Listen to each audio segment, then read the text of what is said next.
You got about a minute. It's Wire to Wire with Diesel and Cole Bryson live for the first day of the Wire to Wire. Clear. I'm gonna bring. Hold on. I'm gonna bring you in now.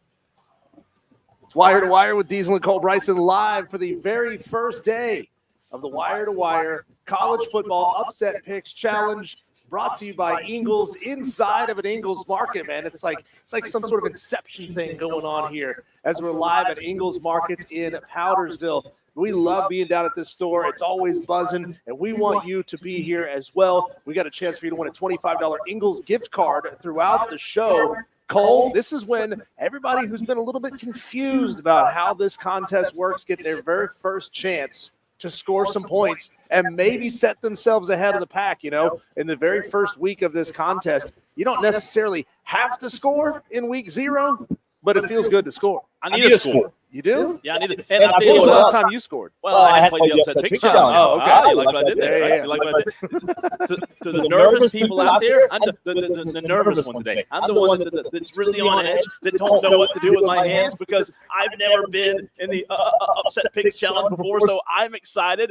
I couldn't sleep last night. I know you couldn't either. And it's exciting to get this thing kicked off. For me, for the very first time, as you can tell, I'm nervous, right? Well, it is nerve-wracking.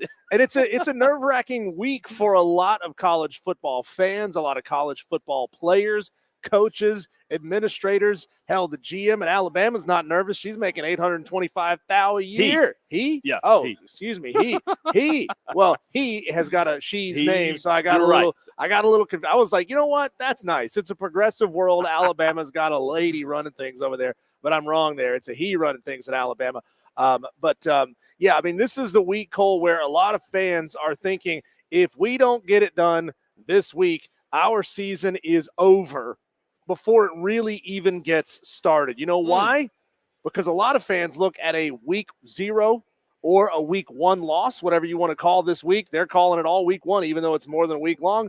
If you don't win that first game, you put yourself really behind the 8 ball and your chance to make a college football playoff and ultimately have a good season and meet a girl and settle down and get married. So I think everything rides on this very first week of the season. I think one of the fascinating and interesting aspects of this new college season, Diesel, is how different the regular season games are going to be in terms of the playoff expanding now from 4 to 12, because, as we know, when it was a 14 playoff, if it was Clemson, Georgia, week 1, you lose that game, guess what?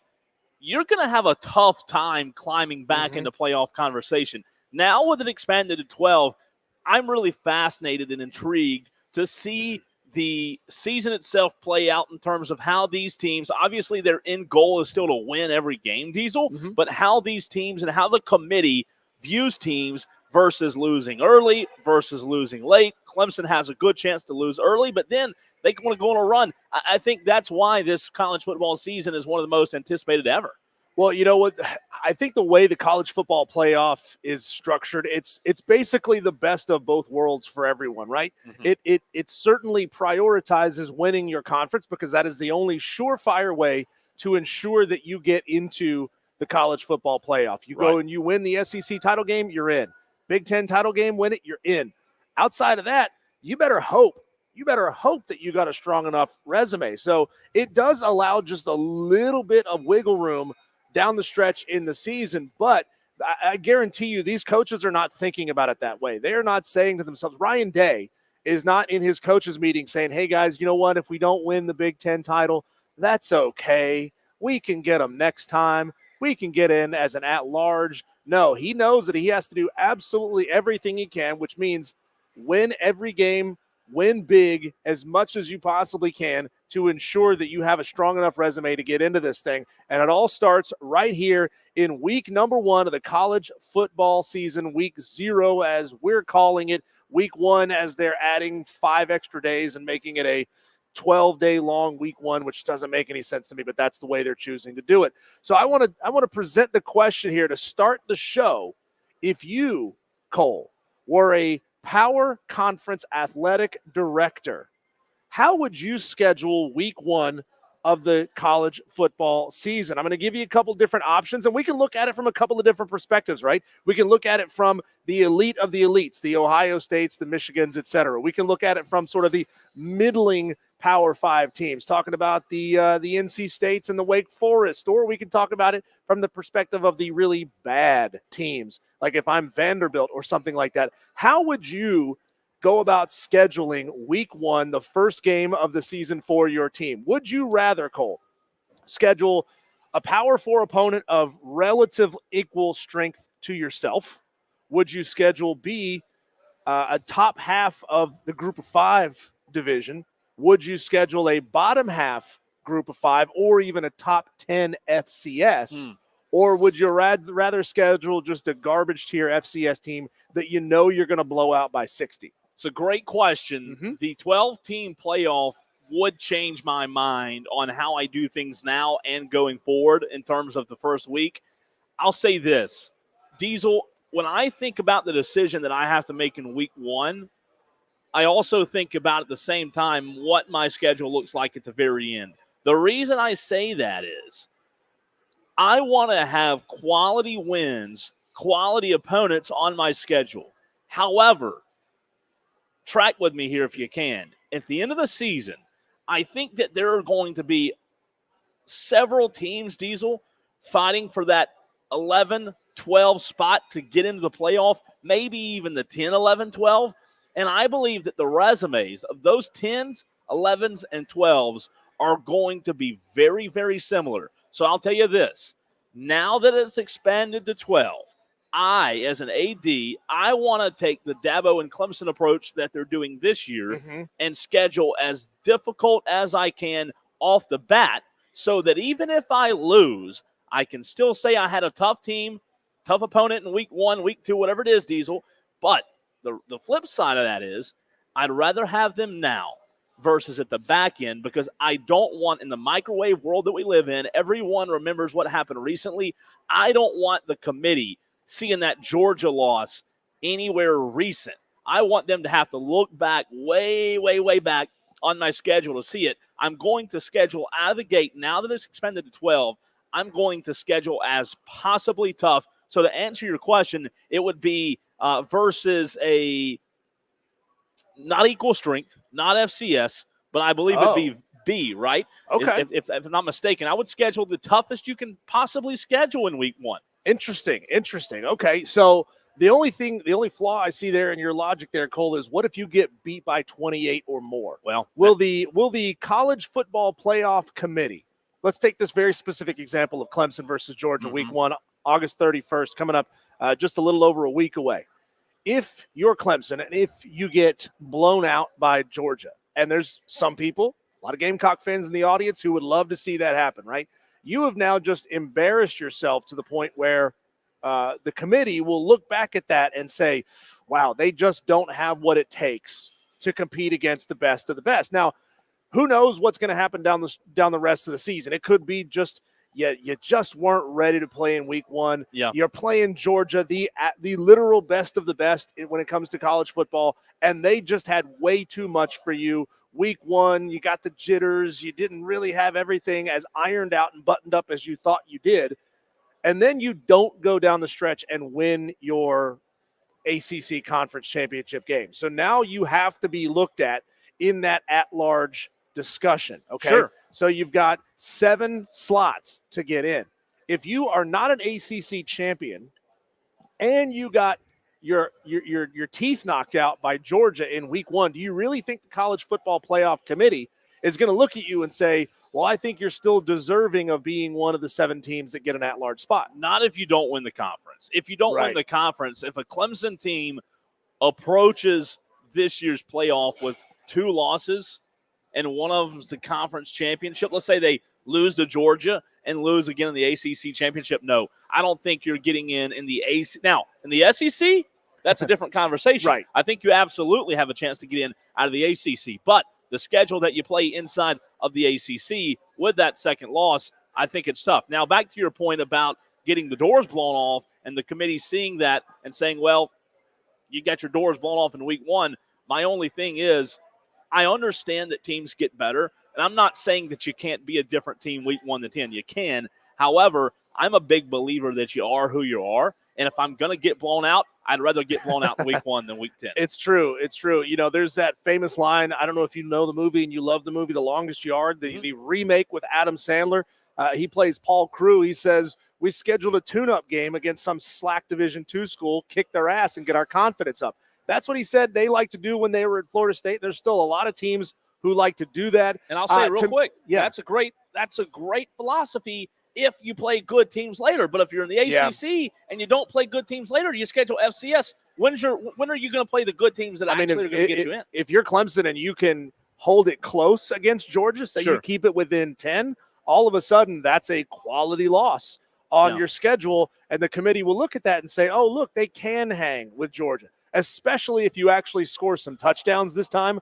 Unlike what they did last year when it was, a 6-3 game, if memory serves me correctly, that Georgia-Clemson game. It was just an ugly football game to start the season, a defensive struggle, as the old heads like to say. But here's what we get in week 0 of the season, the unofficial week 0. We get 1 Power 5 versus Power 5. That would be Florida State and Georgia Tech. We get 2 Group of 5 versus FCS. That would be New Mexico hosting Montana State and Hawaii hosting Delaware State. And we get 1 Power 5 versus G5, SMU versus Nevada. Going to week 1, just looking at the top 25 because that's just a massive schedule to try to break down. We get 6 P5 versus P5 matchups. We get 7 P5 versus G5 matchups. And we get 6 P5 versus FCS matchups. Cole, if it's me, if it's my money, I'm scheduling a good top half Group of 5 team. At least that way we have a solid test, and that way, I'm looking at if I'm looking at the ratings, the power rankings early in the season. Of course, they schedule these things out years in advance. You can't really know. It's a total crapshoot, right? But if I'm looking at the power rankings, I want to find a G5 team that's sitting right there in between the 40 to 75 mark. Give me at least a top half of college football team. I'm talking about, let's see, a USF, a Houston. Now, Houston's not expected to be particularly great this year. However, they are still in the top half of FBS. I'm looking at Boise State. I'm looking at Memphis or UTSA. Give me a team like that I can really test my guys, that I can get fans excited about, because I also consider things from a fan service perspective. Sure. I don't want my entire fan base walking out of the stadium by halftime in week 1 of the season. I want an actual game that they can get excited about, that they can feel good about. They come in and they're spending money throughout the entire game. Yeah. They're buying beers and waters and concessions and pennants and all that stuff. I mean, I want an actual opponent on my schedule, but I certainly don't want to schedule a top 10 FBS team and get my doors blown off in week 1 and maybe not have a chance to recover over the season. So the question that you asked, and I know we've got to run in just a few moments to a break, but the question that you asked, I believe, can be answered depending on what conference you're in. And I'll tell you why. I like this text from the 419 who chimes in on the text line, 71307. Start your text with the word fan. Texter says Clemson needs this game with their schedule because they only have FSU, the other ranked team. Georgia doesn't need this game at all with their schedule. Kudos to Georgia for doing it all. Texter, I don't believe FSU is the only other ranked team on Clemson's schedule. I think Louisville is ranked as well. I could be wrong on that, but I'll double check. But I agree with you in the sense of Clemson needs it for their resume. Georgia does not. And that goes back to my point of you can answer the question depending on what conference you're in, because if you're in the SEC, absolutely, I'm in the same boat as you. Let's schedule FCS. Let's schedule, Florida Atlantic, FIU, whoever you want it, and blow the doors off, and we'll sell popcorn and beer and peanuts all night long. But if you're in the ACC, you just can't afford to do that. So I think it's tough. Well, that's one of the sad things about what the ACC, the mandate that they sent down the line this past year. We heard it with Dave Doran when they decided they're going to not play App State next year. Sure. They're saying the ACC asked us not to play G5 teams on the road.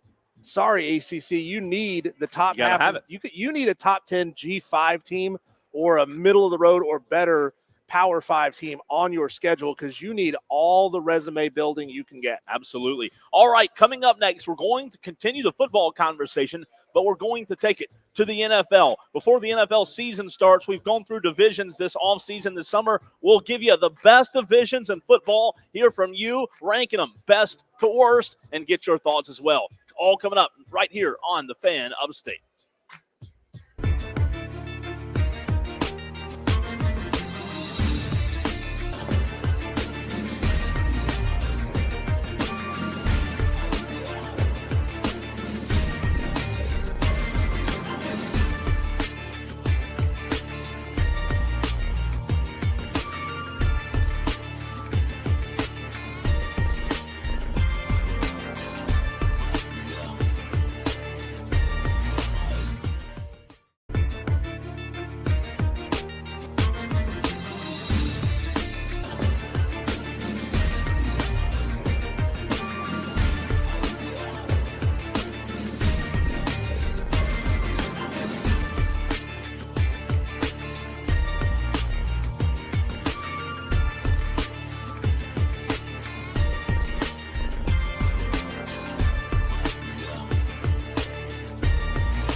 forecourt. Sound off now at This is Wire to Wire with Diesel and Cole Bryson on the Fan Upstate.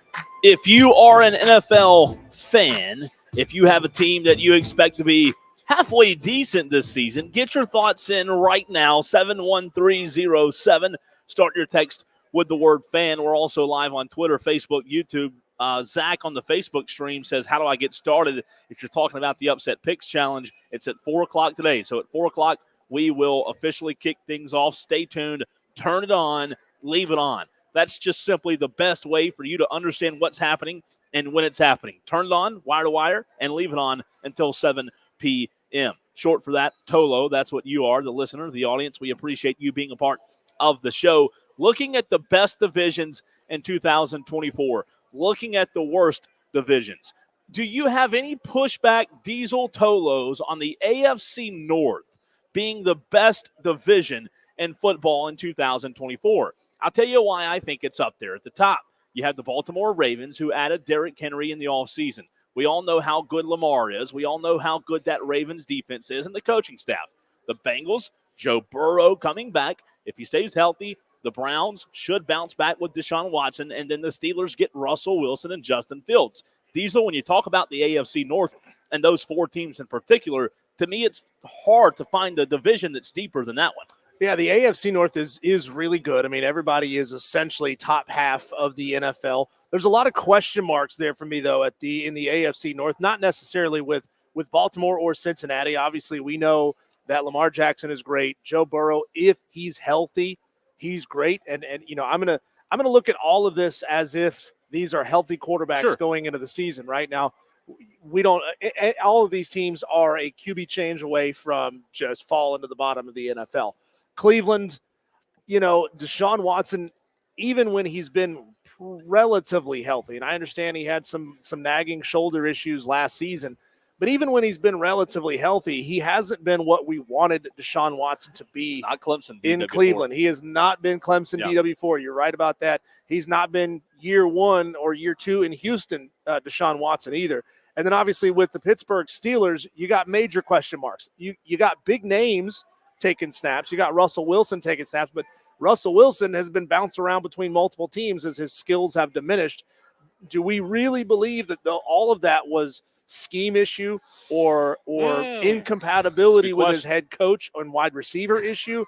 Or do we just think he's getting older? And as all of these quarterbacks getting older, see, I think maybe we hopefully most NFL fans don't end up looking at what some of these older quarterbacks have been able to do late in their career, Tom Brady, Aaron Rodgers a little bit, and say that's the norm. That's what these quarterbacks are supposed to be able to do. They're still supposed to have their skills at 38, 39, 40 plus. Those guys are just freaks, right? I mean, and really it's just what Tom Brady did past 40 that has really been the conversation.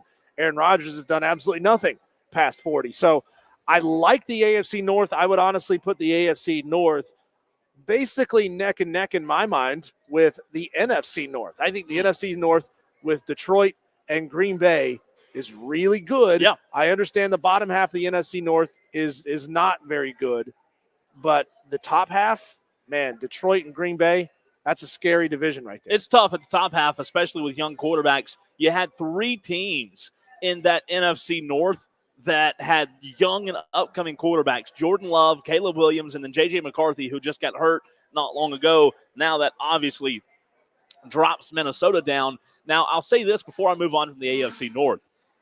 I'm with you on the Russell Wilson conversation. I don't think it's as much age as it is he hasn't been in a system that has allowed him to flourish the way he did in Seattle. I'm not the biggest of fans with Russell Wilson. I understand that he still might have a little meat left on the bone per se, but I think that when you look at the quarterback conversation with him and Fields, I think that there's a real possibility that at the end of the season, Justin Fields is the starting quarterback in Pittsburgh. Russell Wilson, I'm just not sold that he's going to go. He's going to be this guy. He's going to get Mike Tomlin to where Mike Tomlin was with Ben Roethlisberger. I'm just saying that watch out for Justin Fields. And then Diesel, to your point about the NFC North, if J.J. McCarthy were healthy, and wouldn't have just got hurt last week and been done for the season, I would say that league itself, that division, is really star-studded at the young quarterback position, and it would make it fascinating to see if the North could stack up. But you're right, now because of McCarthy being injured and Chicago's still Chicago, even with Caleb Williams, I don't know that you can just go neck and neck quite yet when it comes to the NFC North. Tolo Shane Barrett, who's watching right now, by the way, on YouTube, says it's almost as if Cleveland would have been better sticking with Baker Mayfield. Russ wasn't that bad statistically last year. Sean Payton just didn't like him. So let's break down what Shane Barrett has to say there. If Baker Mayfield was still in Cleveland, he would have never been around Dave Canales. So Sure. he would have never had this quote-unquote QB whisperer who could really help bring his game up. So Baker Mayfield was mediocre in Cleveland. He was mediocre in Carolina, and it took getting to the right coach in Dave Canales in Tampa to actually unlock his potential. Now, we'll see if his skill set was elevated to the point where this year, even with a new OC and new system that he's going to be working in, if his skills stay high the way they were towards the back end of last season. And so I know a lot of people like Baker and they like his bravado and his panache, but I mean, let's be real.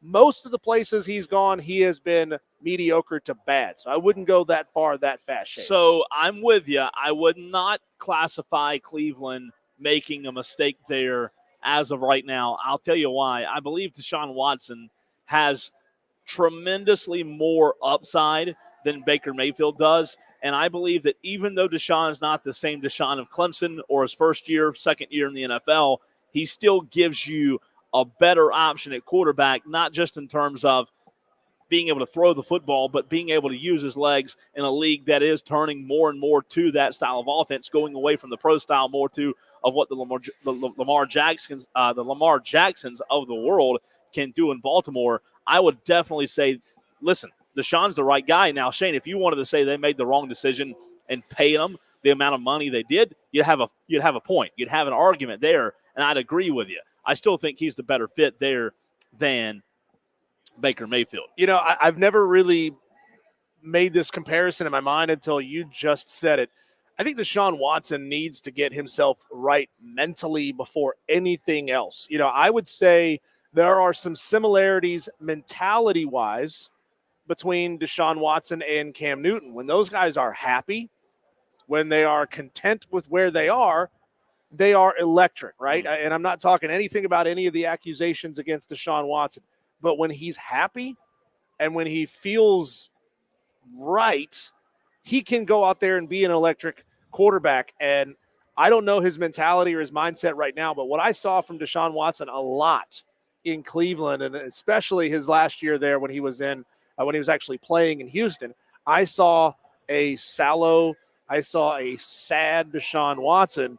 And now clearly, if he can get himself out of that funk, he can go out there and be a good quarterback in the NFL again. The only other division that I could see in the next 3 to 5 years, Diesel competing with the AFC North, and again, things change, right?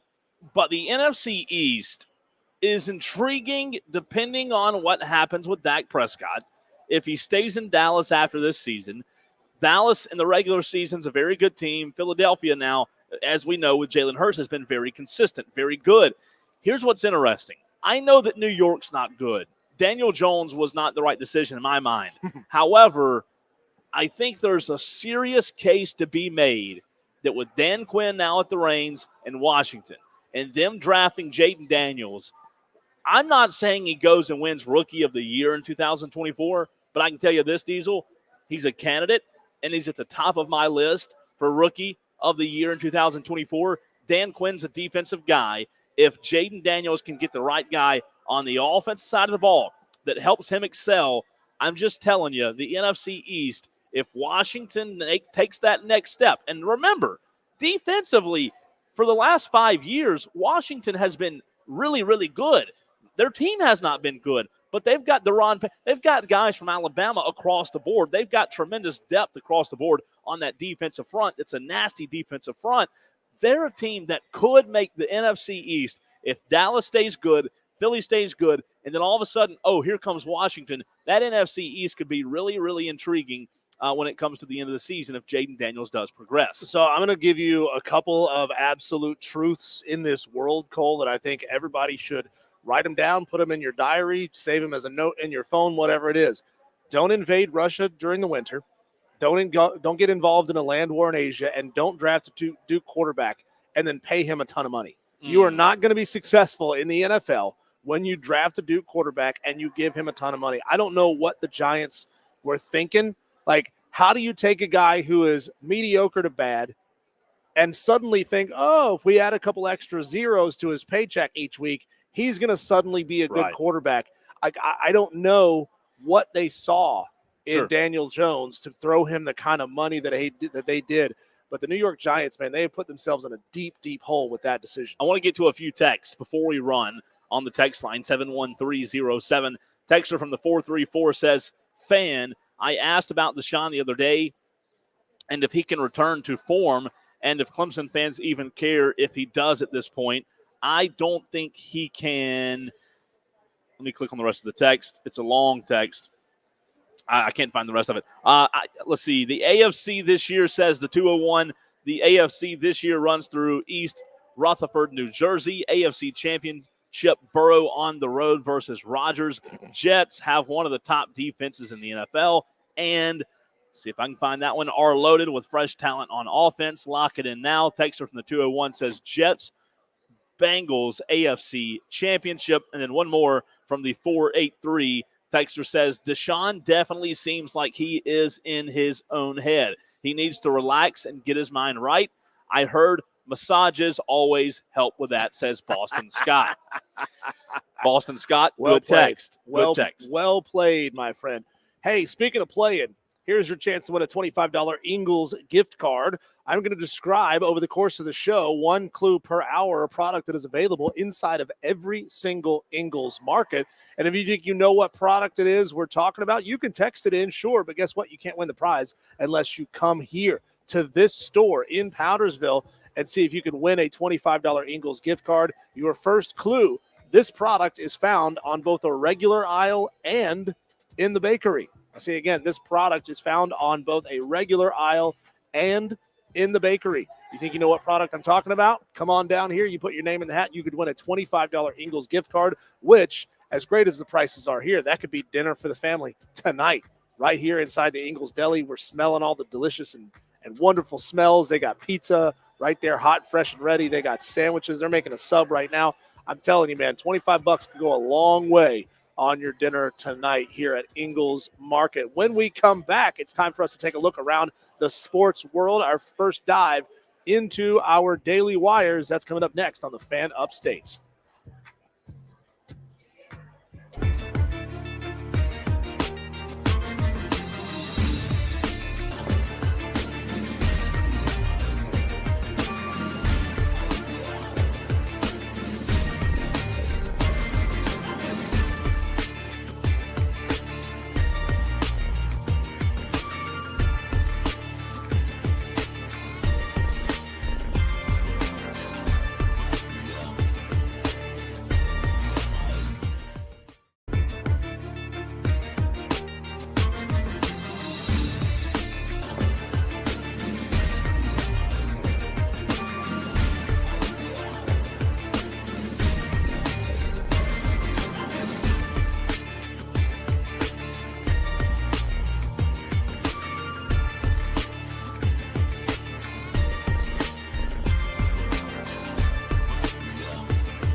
Wire to Wire with Cole, Bryson, and Diesel on the Fan. Upstate. A lot happening in the sports world. Let's get you caught up with what's going on out there. This is our Daily Wires. This is the buzz happening around the sports world. The Atlanta Braves beat the Phillies last night 3-1 behind 2 Marcell Ozuna home runs. What is it with these Atlanta Braves, Cole? They can beat the best teams in baseball, but they suck against the middle and the bottom half of the game. I'm not looking right now. I don't understand. But I believe, without looking, I believe that Atlanta leads the series this year over Philly like 5-2 right now. Make it make sense. And I said yesterday, with that game being Wheeler versus Lopez, give me the under. The under hit 3-1. You're right. You said it. Marcell Ozuna, who's been the best player offensively for the Braves this season, was the reason the Bravos got the win last night. Puts them 6 back now from the Philadelphia Phillies in the East. What's fascinating is, if hypothetically they still have a very good chance to win the division, I don't think it'll happen, but the way that they have 3 more games this week against Philadelphia, if they can win the series, they'd put themselves at 4.5 games back.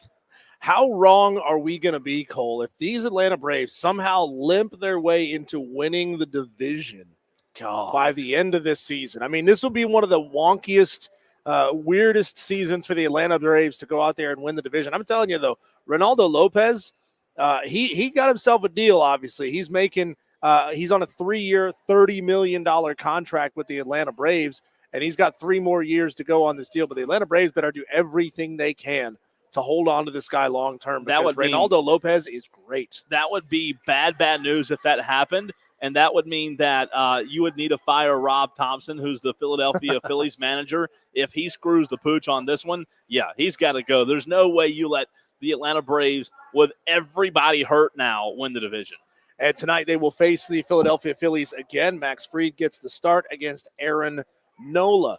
Next up, the Upset Picks Challenge, powered by Ingles, starts today. As a matter of fact, we're just 12 minutes away from your opportunity to get your very first picks in, your week 0 picks for the Upset Pick Challenge, brought to you by Ingles. So be ready for that. Start researching. You only got 4 games to choose from, so it's not a super difficult choice here in week 0, but think of this as kind of a warm-up into this college football Upset Picks Challenge. Pete Carroll isn't sure whether he'll return to coaching or not for now, though he is returning to Southern Cal. He told Sports Radio 93.3 KJR FM on Tuesday he's going to start teaching a class at USC in the spring. He didn't offer any specifics. Would you sign up for his class if you were a student at USC? No. Why? I don't like Pete Carroll. I never have. I've never, ever since. You know why? Well, I'll tell you why. You news handed the ball off to Marshawn, to the running back. You win a Super Bowl. Instead, you call a stupid play where you throw an interception. That's why, because he's an idiot. Well, I would take his class because you can cheat in that class as much as you want to. Well, and, so. Who would he be to flunk you or boot you out of the class for cheating when he himself had to leave Southern Cal for cheating? I mean, come on. Brian Flores, we mentioned this yesterday. He responded and fired back against Tua Tagovailoa, who he said Tua's words hit hard, but he wishes him the best. So he is doing what he can to just wipe his hands of this thing and not have it get nastier and uglier than it is. Shane Beamer yesterday named Lenoris Sellers his QB1. We had a great time talking to Ramon Robinson yesterday. You know, if that announcement hadn't come down, Cole, I had a question prepared to ask him. What do you think is going through Lenoris's mind? What is his mentality? What is his processing method of dealing with not knowing if he's going to be QB1 or not this close to the season? Obviously, that changed right before we went on the air, and Shane Beamer named Lenoris Sellers QB1. Sean McDonough, Greg McElroy, and Molly McGrath have been named as the television broadcast team for Clemson versus Georgia. I like Sean McDonough. I like him a lot. Greg McElroy, I got to hear a little bit more of him. I can't picture it in my head what McElroy sounds like doing color analysis. He's good. I like Greg a lot. Greg's done a lot of big-time games. I got to talk to Greg for about 10 minutes at the Alabama-Cincinnati playoff game in Dallas a few years ago, and he's a super guy, and I think he does a fantastic job. That'll be a fun one, a good crew for that game. I'm just glad it's not, the traditional Herb Street and Fowler. I think that this crew is a very good crew. especially McDonough, like you said. So, Cole, here's a brand new one that's trending right now on Twitter. You know that in the LA games coming up in 4 years, flag football will be a part of the Olympics. And a lot of NFL players are assuming, because they play in the highest league in America, that they will automatically be on the NFL flag football team. Well, get this.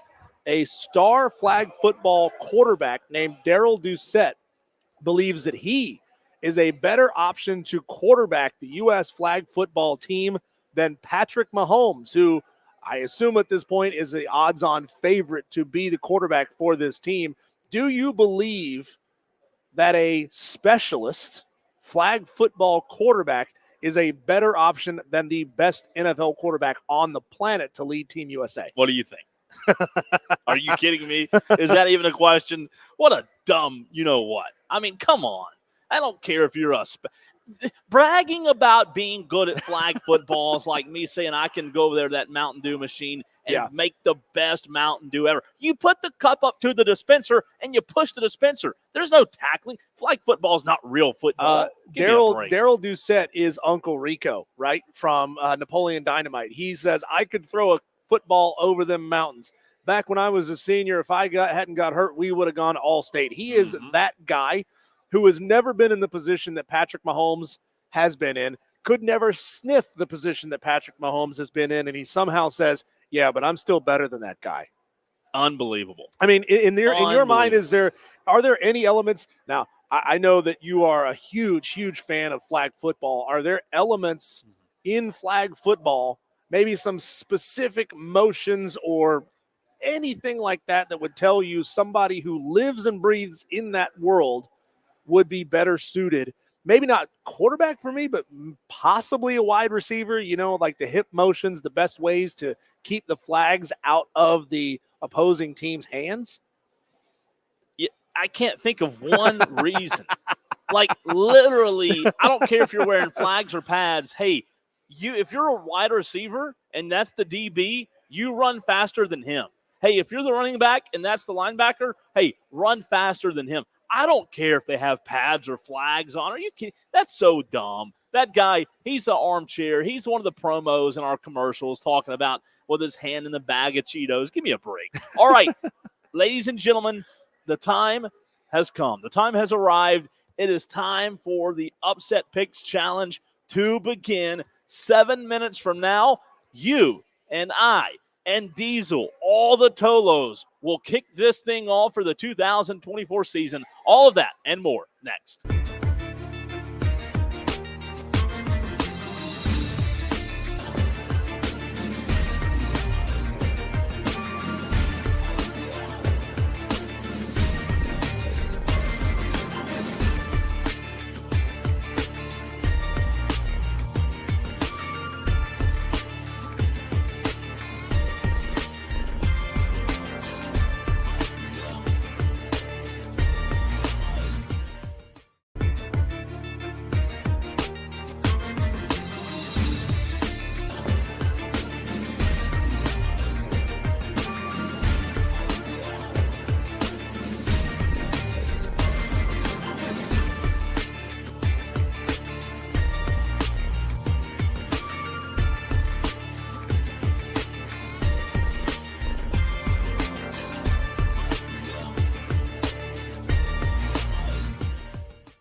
Well, ladies and gentlemen, the time has arrived. It is time to kick off the 2024 Upset Picks Challenge, brought to you by Ingles Markets. We so much appreciate Ingles helping us get the word out this year about the Upset Picks Challenge, and it is that time to get them in. We know we've had a lot of texts, a lot of people on the stream asking about the Upset Picks Challenge. Diesel and I, for several days now leading up, have explained the rules, and we will continue to do so. But thanks to DB, thanks to Diesel, they have done this year in and year out, but this year is going to be the best yet, Diesel. Yeah, so to explain for those Tolos who still have not heard these rules, and we got a texter here who hit us up a little bit ago and asked, could you explain some of the rules here or there? Here's how this works. We are looking right now at the quote-unquote week 0 games, which are the games that are occurring before Sunday morning at midnight this week. You only have 4 games to choose from currently on ESPN.com. So what you'll do is you'll go to ESPN.com. You'll look at the games that are scheduled to be played this weekend, and you'll look at the spreads.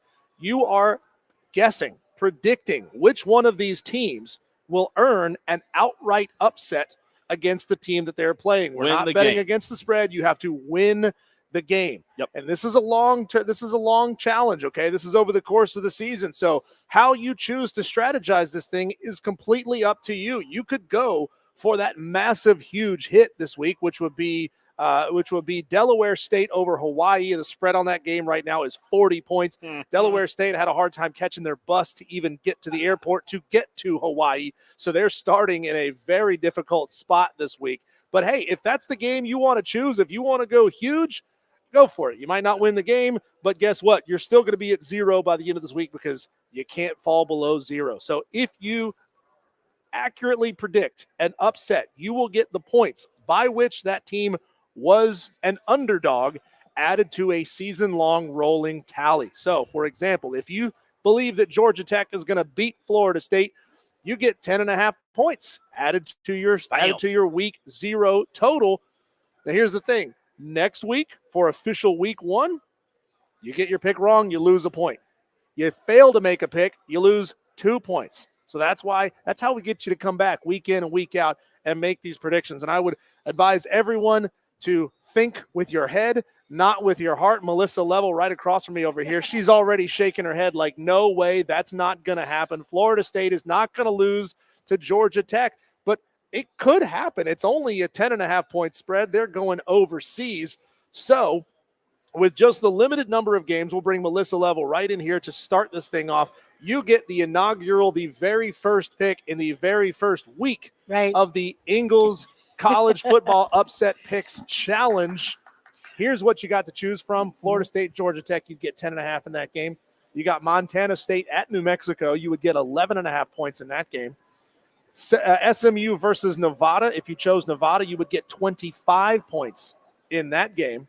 And then Delaware State on the road all the way across the globe against Hawaii, you would earn 40 points in that game. So walk us through maybe a little bit of your thought process and how you're choosing the game that you're choosing, and give us your pick. What's the spread on the Nevada game? The spread on the Nevada game is 25. SMU minus 25, so you would be taking Nevada plus 25. Right.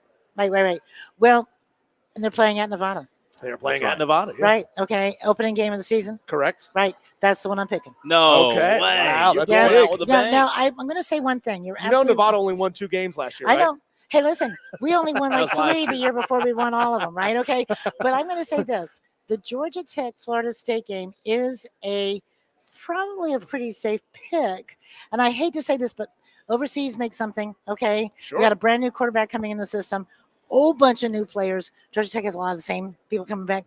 Could be really iffy. They're all over the eating cabbage and herring and whatever. Who knows, right? Yeah, no, and all the beer. I mean, that's what I would be doing. Yeah, right. But anyway, so I'm not going to pick that one because I just don't have it in my heart to do. You can't pick against your own no, team. Is that what it is? I'd have to bleed. But I do think that the Nevada game, you're at home. You got that time. I was going to do Hawaii, but that's a long trip. Right? That's an awful long trip. You can't get the bus to get there. Yeah. That's a big spread. I mean, that's just so different. You know what? But these upsets, these first games of the season, nobody knows anything yet. Well, what's true. fascinating Right. about the first slate is not only the fact that there's only 4 games, but you could look at this slate of games this weekend, and you could absolutely hit the nail on the head if you said there's not going to be an upset because Right. there's only 4 games, right? Right, And that's exactly. the fun of it. I'll tell you this: Florida State, Georgia Tech's an intriguing game, and I get that it's overseas, but I'm going to differ from you and whoever else believes it. I don't think it being played overseas has any impact on the game. Really? You still line up. You still play. You've still got to be the better team. If you want to give the excuse of the jet lag and all that, You're 8 hours difference in time frame. I don't care if you're on got the a brand new moon. I don't care quarterback. if you're in the Ingles parking lot in Piedmont. That'd You be hard. go play the game. And you know what? I don't think, Diesel, I'm interested to hear what you think about this game. I don't think Georgia Tech has a chance to beat Florida State. Oh, I do. You do? I do. No, Florida State, without question, out-talents Georgia Tech at almost every position. In my mind, the closest position on the one that matters the absolute most Right. is quarterback. Haynes King is a very good quarterback. Right, and we He's just don't playing know at a enough about bad DJ, program, a historically underperforming program. And DJ Uiagalelei is making his way back into the ACC. His first year there, he didn't blow people away last year at Oregon State. He got a little bit better than he was at Clemson, but not massively better. He didn't take some huge leap like everybody wants to pretend that he did. So if I'm looking at just the quarterback position, I almost give Georgia Tech a leg up. I mean, I'm imagining if Haynes King was on Florida State and had that roster, man, he would be a really, really scary quarterback. So I would give Georgia Tech a chance to win this game outright. And nobody knows, really. And I will say, I think DJ is a placeholder, and I think he was picked for his leadership more than his skill. Sure. Because Jordan Travis was an incredible team leader, and I think he's going to be that same kind of gel, okay, for the team, as opposed to being this terrific quarterback. I think we've got some great. We still have a really good. Most of the press has been about our backup, right? Sure. Okay, so I don't know that he's going to be the guy that we're going to say is going to take us all the way through. And of course, obviously, we have some great 4 and 5 stars coming in. So to help you out and explain your pick for you just a little bit, SMU at Nevada plus 25 for SMU. This is their first year in the ACC. So in my mind, this is still a G5 versus G5 game, right? So SMU, because they have that ACC patch on their shirt, doesn't mean a damn thing, right? They didn't recruit off of having that patch. No, but it is intimidating. They don't have the extra, $35 million a year because they said, hey, we'll come into the ACC for free. But you're seeing it on TV. You're seeing it on TV. But I don't think SMU has taken some gigantic leap in their first year in the ACC. Right. So to me, this is still peer institutions going at each other. Nevada has a new head coach. They have a returning quarterback. But at the end of the day, power polls and preseason power rankings and all that, this is still the number 26 team in America versus the number 126 team in America. So there's a gulf between these two. I don't absolutely hate the pick, but like you said, this is week 0. Anything can happen. Home opener. This is my first opener. You always win your home opener. This is, Melissa, my first year participating in the Upset Picks Challenge, brought to you by Ingles, by the way. I'll tell you this. I know there's only 4 games to choose from, but there's no way you'll ever catch me 25, 40-point spreads during this season. Those have hit once or twice. I win, I'll be way ahead of you. You're right, but that's like going to the casino and putting. Do you like roulette? Do you like roulette? I like it all. If you put, let's say you play 1 chip on the red 7 in roulette, right? Well, you put $10 worth of chips on the red 7 in roulette. If you hit, you're going to be very, very wealthy. 18-1, baby. However, guess what? There's a good chance you're not going to hit. So I'm going to take the safer picks when we get through the course of the season. More conservative. I don't know if it'll work.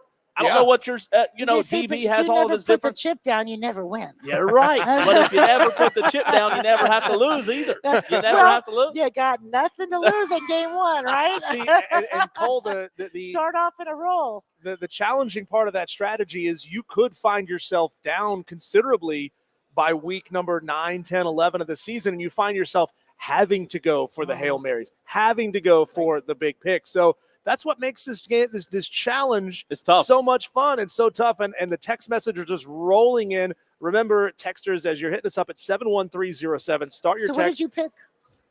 You mean give mine? Yeah. Mine is Montana State, New Mexico. Smart move. Yeah. Montana State, New Mexico. I'll Smart tell you move. why.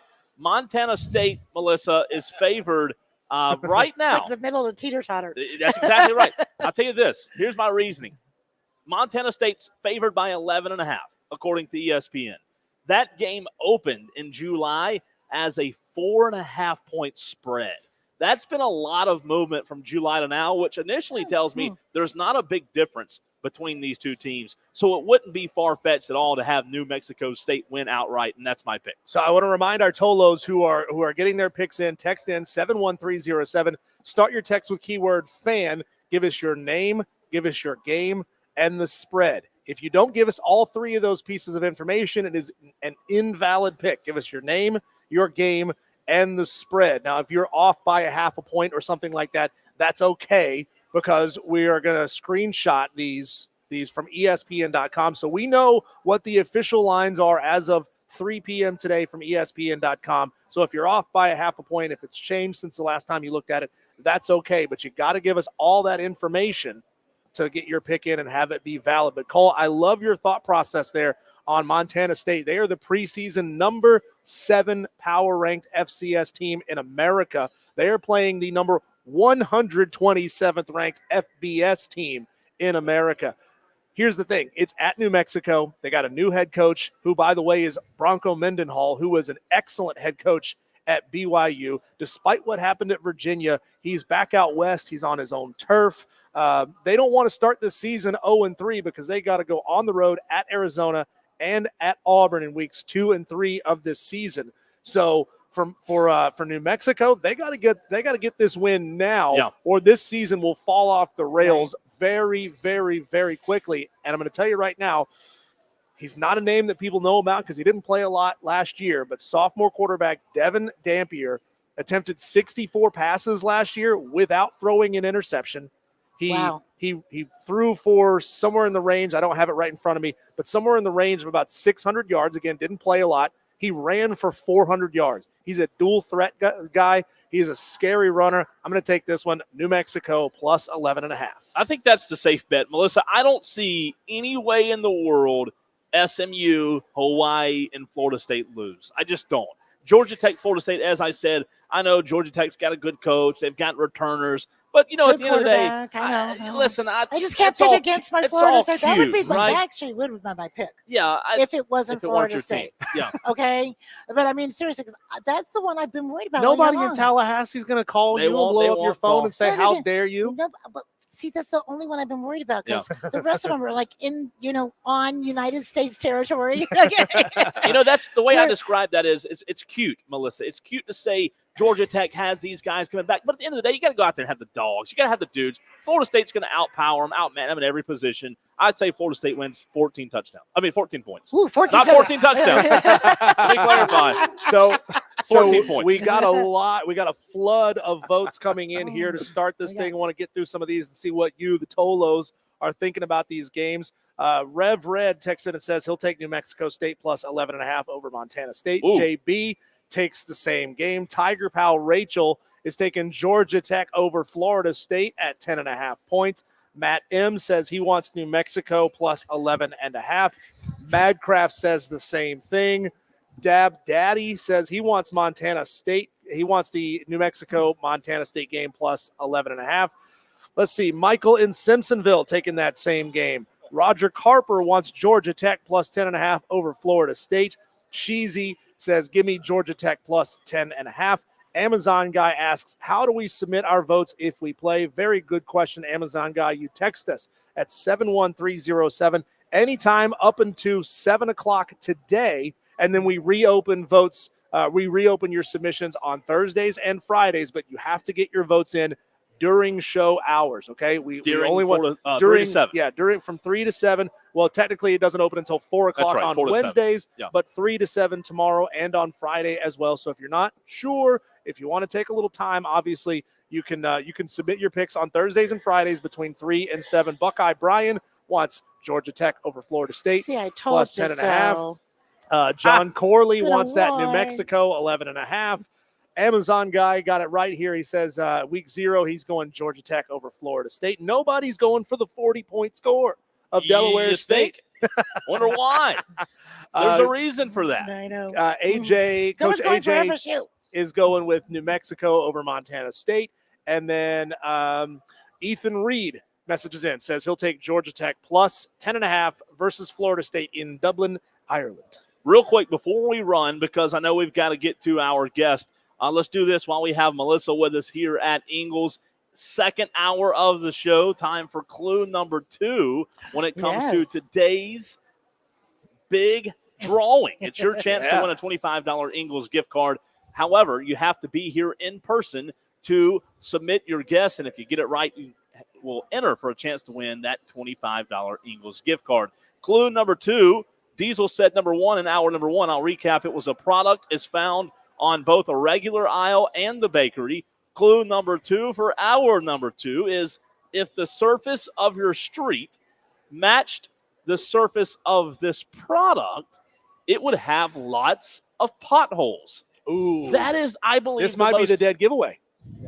You think so? I think so. I think that's the most intriguing clue. if we have critical we've had yet. thinkers amongst our Tolos. Again, if the surface of your street matched the surface of the product, it would have lots of potholes. Melissa, did you come up with that one? I did. That's a great clue. Yeah, That's because a fantastic. I love this one. Well, I love these. That's a really good They're one one. of my favorite things to eat. Diesel says that, in his opinion, is the dead giveaway. I like it. Very interesting. Maybe I should have made that the last one. Just want to let you guys know that, of course, we are going to be keeping track of all of the college game day guys with their super dog picks. We're going to use those to submit their picks into this contest. And those guys, I mean, they have super computers who are doing analytics for them. You and I, Cole, we're just using our noggins right here. We got a lot of picks coming and I'm in. impressed with those. Yeah, Ah. that's good. That's good. You'd be the first person in a long time who's told me you're impressed with my brain power up here. We do have some picks rolling in as well from some of our celebrity pickers. Jake Crane of Crane & Company wants Georgia Tech plus 10.5 over Florida State. Chris Phillips of SEC Unfiltered has got New Mexico plus 11.5 at home versus Montana State. Diddy wants Nevada plus 25 versus SMU. Nevada. Melissa Leavell gets that pick in as well. And I've just gotten confirmation the man, Josh Pate, from his gigantic show, the Late Kick Show, he wants Georgia Tech plus 10.5 over Florida State. How did I know he was going to do that? Well, No he's a smart fella. No. yeah, he's he a just smart always That's a picks bad against pick. us. Bad pick. Yeah. I mean, there's the line between being smart and being a smart ass is just like that razor thin. So This you is never the, quite This know. is the justice season. Okay, that's all I got to tell you. Okay, all right. I don't know if I would name I named this. my dog Justice. My new dog.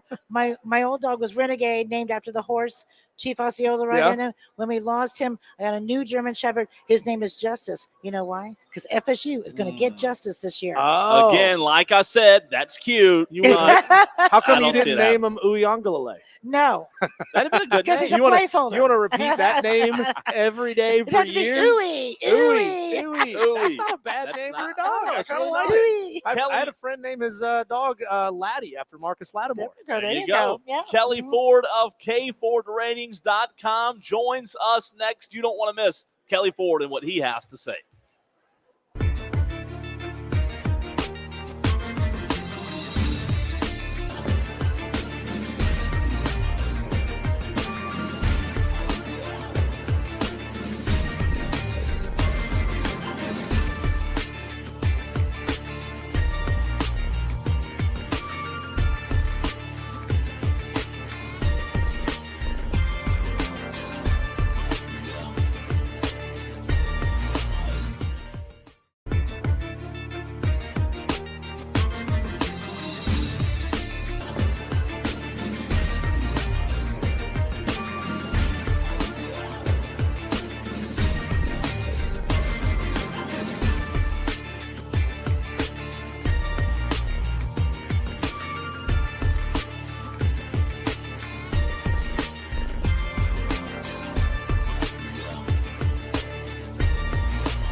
There it is, Cole. We have our first Tolo brave enough to take Delaware State over Hawaii. Brave's the right word. Plus 40. Well, the thing is, you're at 0. So if you get it wrong, it doesn't matter because you're going to stay at 0.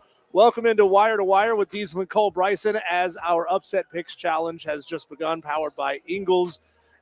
This next caller right here, he's going to make you a smarter college football fan. He's made me a smarter college football fan. And I don't know if he makes like a penny off of every time I log on to his website and steal a little nugget of information. But if he does, he would be a very, very rich man. We bring on Kelley Ford, the owner of KFordRatings, KFordRatings.com, and make sure you look him up at KFordRatings on all your favorite social media platforms, Twitter especially. Kelley, welcome in. We finally have games to talk about, and I know that really your job begins 10 days from now once you have your first real set of data for all of college football. But I know you're just as excited as I am to actually see these guys out there on the field. Oh, Diesel, without a doubt, it's going to be incredible. We have waited all summer. So much work has gone into the preseason power ratings, the projections, the prognostications. It's all out there. It's all done. Everything's final in the preseason. Now it's time to start watching these games, getting the in-season data, and that's where we can really sink our teeth into what's going to be a great college football season. Kelley, as you look at the work that you've done, which team, off the top of your head, do you think has the best chance at making Kelley Ford look like the smartest guy ever in 2024? I think I might go with Oklahoma. That's a team that I have power rated number 8 right now. I'm personally not necessarily thinking that Oklahoma is a top 10 power rated quality type team. That's what the model is saying, though. So I can kind of ride the fence here and say, well, the model says that I think they're closer to number 15. But if Oklahoma has a great year, their first year in the SEC against an incredibly difficult schedule, the number 6 most difficult schedule in the country by my numbers, if they can pull it off and have a great year and maybe find a way to get into that college football playoff, I certainly would feel good about how the model had picked them in the preseason as a top 10 team. So our longtime Tolos know that Kelley has disagreed with his model a little bit at times in the past. We had a lot of laughs with Texas and the way your model felt about Texas in the last couple of years. But for this year, it feels like it's deserved with Texas, right? They've shown us, especially last year, and knowing Quinn Ewers is back to do it again this year, it feels like the justification is there for Texas being a top 10 team. But you said it there, you disagree with your model about Oklahoma being a top 10 team. Can you tell us why? And doing this as long as you have, Kelley, do you have a sixth sense as we lead up to each season as to who that team might be each year that you say to yourself, I just don't know. I don't know why my model thinks this. I think it's wrong. Yeah, I've certainly gotten better with that, Cole, in the last 5 years or so about trying to differentiate my own personal opinion from what the model is suggesting. And what I've really done is identified, okay, in the preseason, which couple of teams do I feel differently than the model does? And let's see, halfway through the year, at the end of the year, let's keep tabs on this. Was I right? Was the model right? That helps inform my gut decision. It also allows me to dive back into the model. Let's say Oklahoma doesn't end the year in the top 10, and I can go back in and say, okay, what was the model looking at that it really loved, and do I need to tweak the weight of that input to devalue it a little bit because it just didn't pass the sniff test for me, right? So right now you're asking about Oklahoma. Why are they in the top 10? It's the number 12 offense in the country. It's the number 14 defense. So you're top 15 on both sides of the ball. You've got, the improvement, the growth that you've shown on the defensive side of the ball since Brent Venables has been there has been tremendous, and I think everyone expected that. The offense has fallen off a little bit from when Lincoln Riley was there, but it hasn't fallen off a cliff. It's been, no worse than number 13, really in the CFP era, and that continues with Brent Venables and his regime. So there's really just not a glaring weakness with Oklahoma, if you will, and because of that, their floor is only going to be so low. And then you look at the teams that are around them, if they are more, structured towards one side of the ball, they might not get the full credit in the model that an Oklahoma is getting here. So Oklahoma is just a really well-rounded team. Again, their schedule is incredibly difficult, but I do expect, it's probably likely that they'll start the year 4-1 at worst, maybe even 5-0. Tennessee and Auburn in weeks 4 and 5 are certainly going to be challenging before they are off, and then they get Texas in the Red River Shootout. So it is possible, and I won't say likely, but it is possible to certainly probable that Oklahoma and Texas will be meeting in their Red River Showdown in Week 7, both as undefeated teams. And if they are, my goodness, right now my watchability score for that game is, as I look at it, is a 9.9. So it's hard to get any better. But if they're undefeated, holy cow, look out. That could be a really fun October 12th with a lot of other great games that day too. Check out his website, his work, his ratings, projections, and more at KFordRatings.com. Kelley, can you talk about the college football and NFL what-if rankings and standings? For sure. So the what if is something that I started 3 or 4 years ago now, and it's been really, really fun. It stirs up a lot of emotion, and people get very upset at it, but it's really a simple exercise, both in college and the NFL. What I do is if a game finishes as a one-score game, if the winner wins by 8 or fewer points, I flip the results of that game. So any game that you lose by one possession, in the what-if world, you win. Conversely, any game that you win in real life by one possession, in the what-if world, you lose. And so when we flip the results of those one-score games, what I'm able to do is generate what would my most deserving rankings be, my resume rankings be in this what-if world. In the NFL, it's very straightforward. What would the standings be in the NFL if all those games were flipped? And it paints a picture that looks very different than reality. And in some cases, you get teams, like I'm thinking about the Minnesota Vikings a couple of years ago, that in real life made the playoffs, were bounced in the first round. But in the what-if world, they went like 2-15. And it was like, man, this team was winning a ton of close games. At some point, the luck was going to run out. They lost in the playoffs as a favorite. I wasn't necessarily surprised. A lot of people were. But if you look at the what-if, it showed you that Minnesota was kind of getting by the skin of its teeth. If you look at Kansas State, just last year, they were 11-1 in the what-if standings, would have been number 1 in the country by my numbers. As it was in reality, I think they finished about 8-4, if I'm not mistaken. And so your record in one-score games is incredibly important. And I'm not suggesting it's all luck, but there is certainly an element of luck. And what if is doing is just, hey, let's flip that luck around and give it to the other team, and let's see what this world would look like. It's a lot of fun. People probably get a little bit more upset than they should about it, but I have a good time doing it. Kelley, I can't imagine what your inbox looks like when you do your what-if predictions, because unhinged fans will look at that and say, who does he think he is, saying that the other team deserved to beat my team? Kelley, I'm fascinated by this. You just released your preseason predictive points per game above FBS average list. Number one, what is your predicted FBS average score this year? And, as we always look to see how offenses and defenses are progressing in this game, how does that compare to last year or the year before? Yeah, for sure. So with my points per game scale that I'm on, above or below FBS average, what I'm doing is every single team in FBS, all 134, have a power rating. And so that power rating, it goes through the model and it gets all these inputs. It's all weighted, everything's scaled, multiplied. There's a ton of math happening behind the scenes. But bottom line, it spits out a single number. That number then gets normalized, if you will, on a scale of points above or below average. Average for me is 0. So I set the average FBS team to be 0. So it is a floating point throughout the regular season or throughout the college football season, but 0 is the average. And so when you have, a power rating like Georgia at 30.1, my number 1 team in the country, Georgia is 30.1 points better than the average FBS team on a neutral field, according to my numbers. And just to give you an idea, the average FBS team, quote unquote, we've got, Mississippi State, Duke, Indiana, BYU. Those are the teams most closely aggregated around 0.0. So Georgia would be a 31-point favorite against Mississippi State if they played on a neutral field by my numbers. You asked about how the offenses and defenses this year relative to other years. How I present my unit ratings and rankings, again, it's all normalized and scaled onto a 0 to 100 scale for the unit ratings and rankings. So those are every single year is dependent on the talent within college football in that year. This year is not that much different than any previous year that I've done. We do have a few more good defenses, projected defenses, than offenses this year, especially at the top of college football. However, college football is an offensive-oriented game. The rules are structured that way. Everyone wants to see points, so I certainly think the offenses are going to be just fine in 2024. But it is interesting that I have quite a few highly power-rated defenses this year, a few more than on the offensive side of the ball.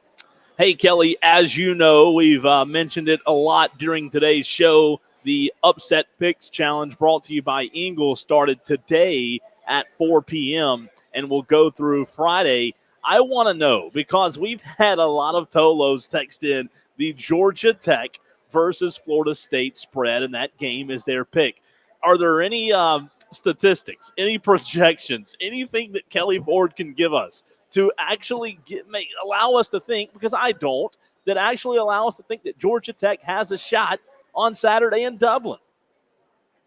So I've got Georgia Tech in this game with an 18% win expectancy. So another way to think about that is if they played this game 5 times, I would expect Georgia Tech to win that game about 1 time. So I do think that Georgia Tech does have a chance. It's going to be an uphill battle. Florida State is number 12 in my power ratings. Georgia Tech is number 50. Florida State should have the advantage on both sides of the ball, especially that Florida State offense. I have the Florida State offense right now at number 21. This Georgia Tech defense is number 93 in the projection. So I really am not sure how much Georgia Tech's going to be able to slow down Florida State, but it is the opening game of the season. We do see defenses early in the year, both at the college and NFL level, tend to have an advantage on the offense in some cases, as it does take a while to build up that rapport, that rhythm on the offensive side of the ball, where defenses more just go out and make a play. So that is maybe good news for Georgia Tech, but I don't see it. I think Florida State, they're the favorite in the ACC for me. Certainly expect them to make it to Charlotte this year. I am not sure that Georgia Tech has more than a prayer here, but 18%. So if they get the one simulation here out of the 5 that ends up going their way, it is possible. But Florida State fans should feel pretty good about the chances to get a win this opening week. Kelley, we have a couple of live endorsements as far as text messages coming in as to your quality and prowess with this ratings game. JD says, good gravy. All these numbers never cease to amaze me. K Ford is the absolute truth. Another texter here says, Kelley is such a math nerd. I freaking love it. I know he means that as a compliment. I hope you take it as a compliment. You lost me a minute ago, Kelley, when you said there's a lot of math going on. At that point, I said, okay, the computer spits it out, and it is what it is. Can you tell me who your model has as predicting is to be the most prolific non-Power 5 offense compared to that predicted points per game average? I really appreciate the kind words there from the texters. Yes, I certainly take math nerd as a compliment. I know many probably would, but I'm there for it. I don't have it listed out right here like that on the website right now. So if I just go to maybe my best power rated non-Power 4 teams, you're looking at Boise State, you're looking at Memphis, you've got Liberty, UTSA, Tulane, Appalachian State. Those are the teams that kind of come in there. So I would have to go to those team pages in particular and look to see how those offensive units are stacking up. But I don't have that one right in front of me as we speak. But certainly one of those teams I just mentioned has got to have the best offense out of the non-Power 4, given where they fall in the power ratings above the rest of that group.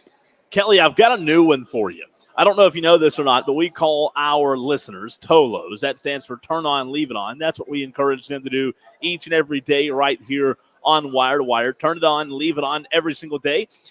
Our Tolos do a good job of texting in throughout the week, but today with the Upset Picks Challenge, Diesel's seen this as well. The text line has just went absolutely berserk. We've had texters, Tolos, chiming in that we've never heard their name before on this show. What are the percentages? What are the chances, the KFord ratings, the models, what do the models say that these Tolos who are texting in today will stay tuned in and start chiming in more than just the Upset Pick Challenge segment? You like that? Yeah, I mean, I certainly like that, and yeah, you got to stay plugged in. It's college football, right? And especially there in South Carolina in the upstate, like it's a way of life. And so I feel like I was born in a part of the country that I don't belong, right? I'm from Indiana. I still live in Indiana. It's more of a basketball state. It's Midwest. Certainly love their football, but it's just a basketball vibe, right? And I'm like, no, college football, that's where it's at. The season is starting. It's the best time of year. Everybody's got a chance, especially in this 12-team expanded playoff. Every single team playing college football this year knows that if we win our conference championship, we will at least be in consideration for one of these spots in the playoffs. Certainly the Power 4, but even amongst the group of 5, if you are that highest-ranked team, you will have a chance. So for the first time really in the history of college football, every team playing knows it is possible. It might be slim. It might be a small, narrow path, but it is possible that we could find our way into that college football playoff. So the excitement's only going to build as the season goes. Certainly the upset pick competition is going to get people fired up and get them hooked. But once they're there, yeah, there's no way you're leaving. College football's too great, and there's too many good teams, especially in that part of the country, to not be excited. So, Kelley, I don't know if you've ever heard these numbers. We've definitely bantied them around quite a bit on this station before, but around 30,000 people move to the upstate of South Carolina every year, and it's the same for Charlotte, and it's the same for Atlanta. So if you think about it that way, 100,000 people are moving to this I-85 corridor that we call home every single year. Now, I think I can speak pretty accurately for most of the Tolos who are listening to the show, who a lot of times say, we don't want any more new people in the upstate. We're full. I think they would be more than happy to welcome Kelley Ford and family. If you chose to move down here, I'm just saying, I think you would find a pretty agreeable home here, Kelley. One question I want to ask from you is, the SMU, ACC newbies coming in this year, according to your model, they have a better than 67% chance to win 10 of their 12 games. I know that's not an aggregate, a chance to win 10 games, but individually, game to game, they have a 67% chance or better to win 10 out of their 12 games at home versus Florida State, and then on the road in their very first true ACC road game at Louisville. Louisville's a team that a lot of people are sleeping on. What do you think it is about Louisville that stands out that a lot of people just aren't paying attention to? Why are people sleeping on Louisville? So a couple things I want to react to there. One, I was able to pull the answer for you. I know Diesel's going to like this. Number 32, that's the offense that I have App State projecting right now. They are the highest power-rated offense. Diesel, I'm sorry, Liberty at number 28. Oh, yeah, but Liberty's playing the worst schedule in football.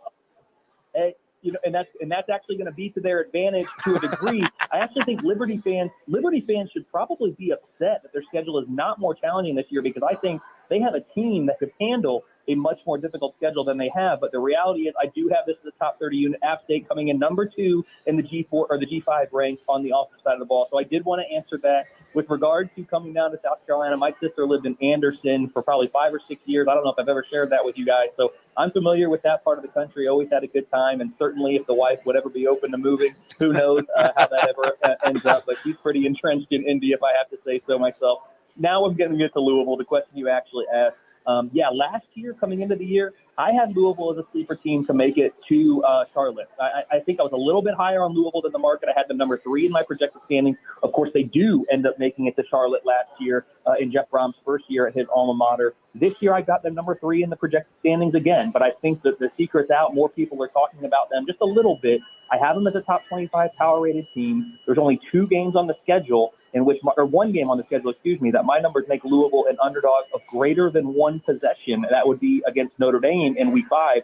So every single conference game, including a road trip to Clemson there in week 10, I do have Clemson as the favorite, but it's projecting as a 1-score game. I think Louisville's going to be in every conference game this year. I'm projecting 8-4 as the most likely record, 6 wins in conference play as the most likely conference outcome. And that is the number I think you need to hit to be at least be tied for second in the ACC standings at the end of the year. So Louisville's season very well might come down to that week 10 trip to Death Valley against Clemson. If Louisville's able to get the win there and then have that tiebreaker over the Tigers, man, look out. This team might find their way back to Charlotte again. And, of course, that is probably their best path to the CFP this year would be via the AQ as ACC champs. I am not sure this Cardinal team has enough to get to the 10-win regular season mark, which is what my numbers are suggesting would be required for Louisville to be in at-large consideration. They might, it's possible, but I've got only a 15% chance of reaching at least 10 wins right now,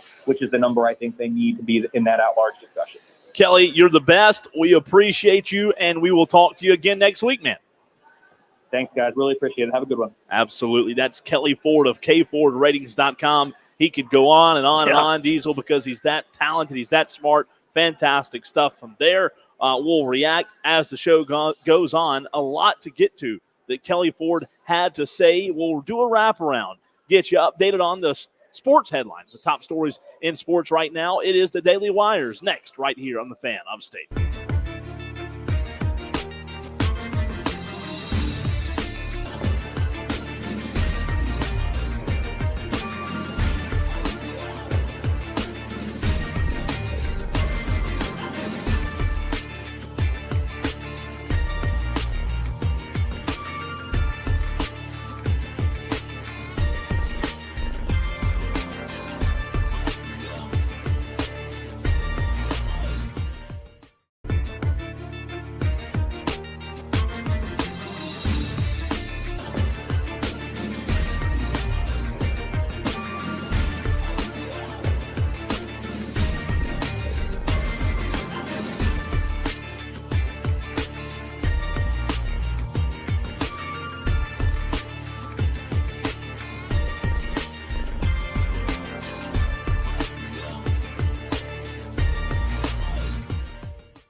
world, a story that's fascinating as Bo Nix was named the starting quarterback of the Denver Broncos by Sean Payton.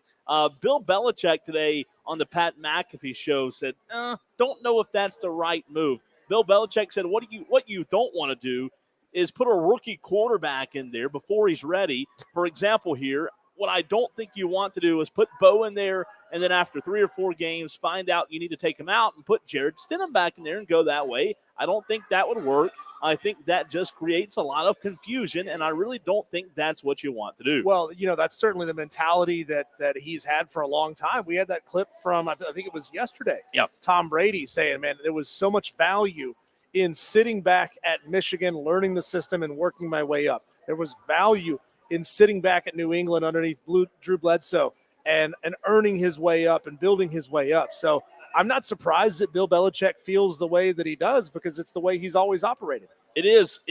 Again, I think for the most part, that's usually the right scenario to get him time. But what's fascinating is every now and then you do have that guy that comes in. You do have that guy that's ready. I'm not saying it's every quarterback, but Bo Nix, maybe he needs more time. But on the flip side, maybe he's ready. RG3, I remember, he came in right out of the gate, and he was fantastic and had one of the best rookie seasons ever. Far be it for either of us to argue with Bill Belichick or to argue with Ramon Robinson. We had him on yesterday. You played him that clip from Tom Brady where he reacted to what he had to say, and he said something to the effect, I don't have the direct quote in front of me, I can find it here momentarily, where he said a lot of these teams are searching for stars instead of trying to build stars.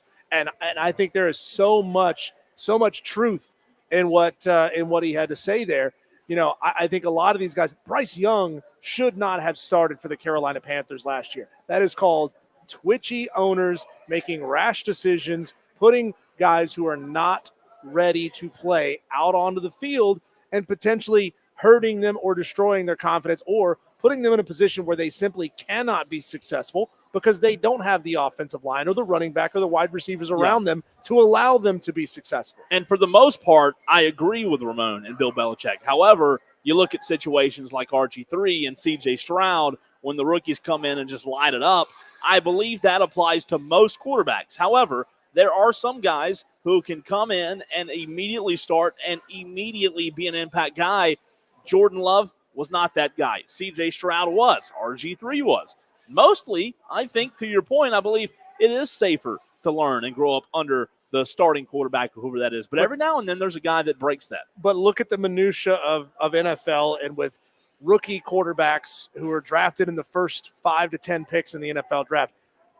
If it was one a year, you might have a point. But it's most of them every year. Most of these rookies who are drafted in the top 5 are starting because the ownership knows that they don't have a quality quarterback to put them behind to have them learn from. And, they also know that their fans want nothing more than to see this starter week 1 of the season. They feel like they got to put him out there to sell tickets and T-shirts and koozies and hats with their name on it. Yeah, I'm with you.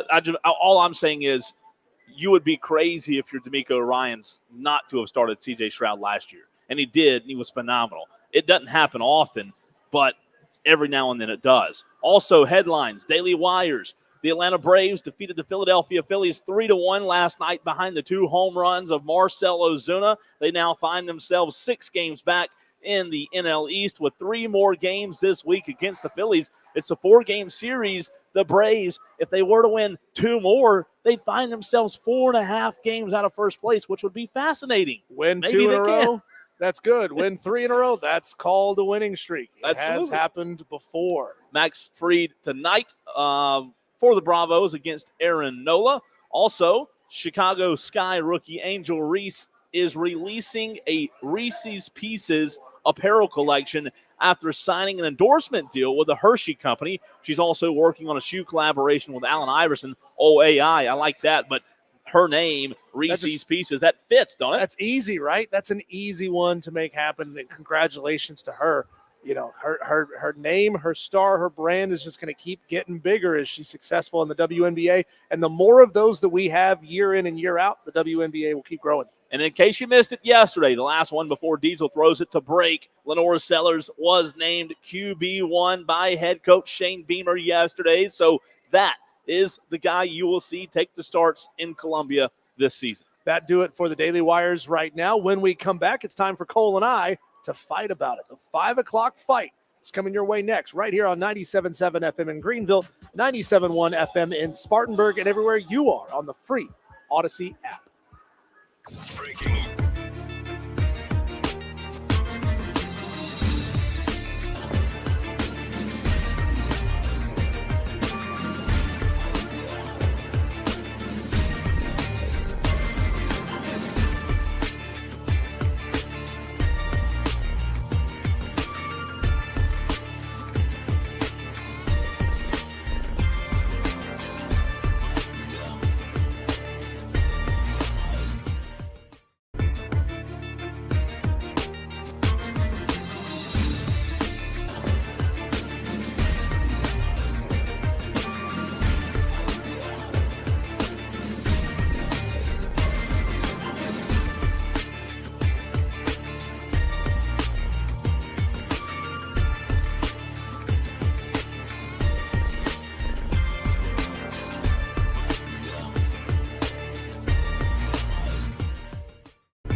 And just as always, when we're live at an Ingalls, we have Melissa Leavell, marketing director Let's here go. as well. She's the Hey! best. She argues with us, and she tells us both that we're wrong simultaneously. I don't know how that works. And I am the champion.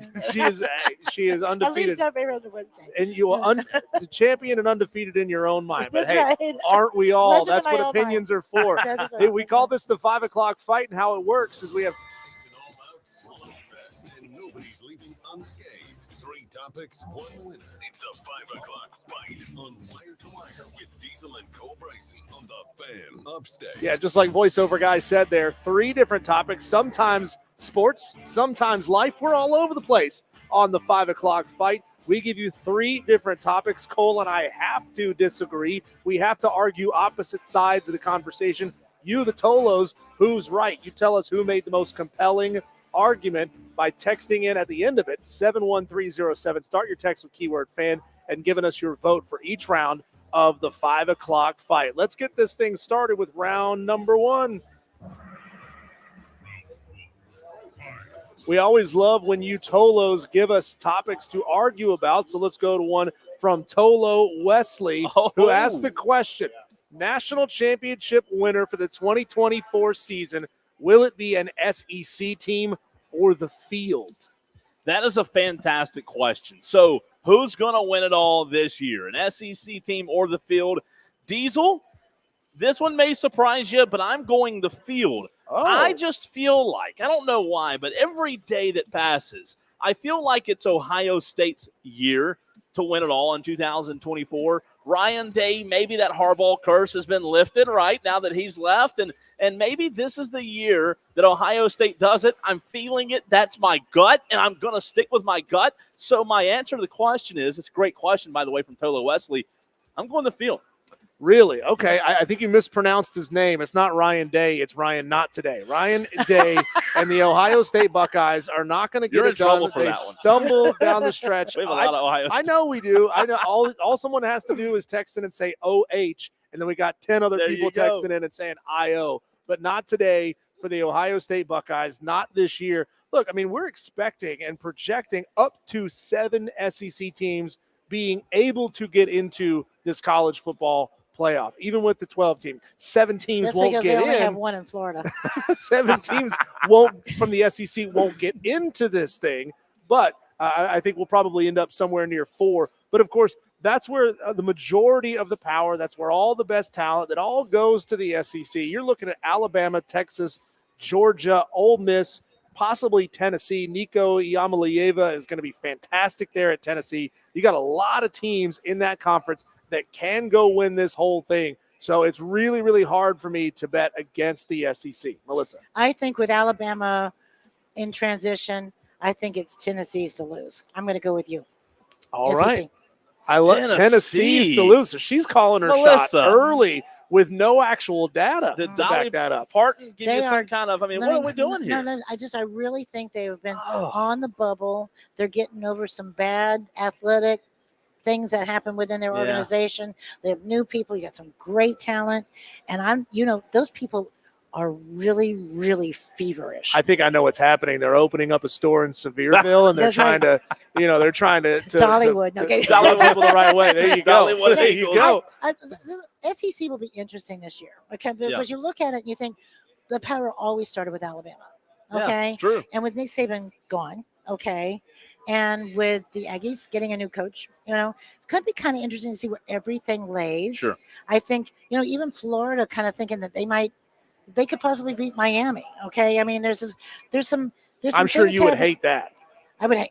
Listen, I hate any other Florida team other than Florida State. So She I wants mean, them both to maybe lose. they Yeah, get she's voting for the tied, meteor in that game. and then both of them break Yeah. their knees. Okay, There that's you all go. I can Melissa, though, you know what? Your point about the SEC being like the toughest, dominant, that's why I say the field. Because it's I kinda think they changed. beat up on each other. Ohio State, much easier. Like the age-old question, if Clemson were in the SEC, would they have won those 2 national championships? Oh, I think so. I mean, I think that a lot of people say that about Florida State, and we beat SEC teams. Yeah, and you but did you don't too. do it every week. But you though. did too. You beat SEC Yeah. teams. Okay, I mean, but that's why I was able to sit in the Rose Bowl and go ACC against a no-name Auburn who only was there because they did that incredible play at the end where they ran it all the way back after the Kick kickoff, six. right? Yep. The kick six. Oh my gosh, I'm sitting in my living room going, we're number one, because I knew we would be number one. But you know what? There's so many teams in the SEC that it really is the field.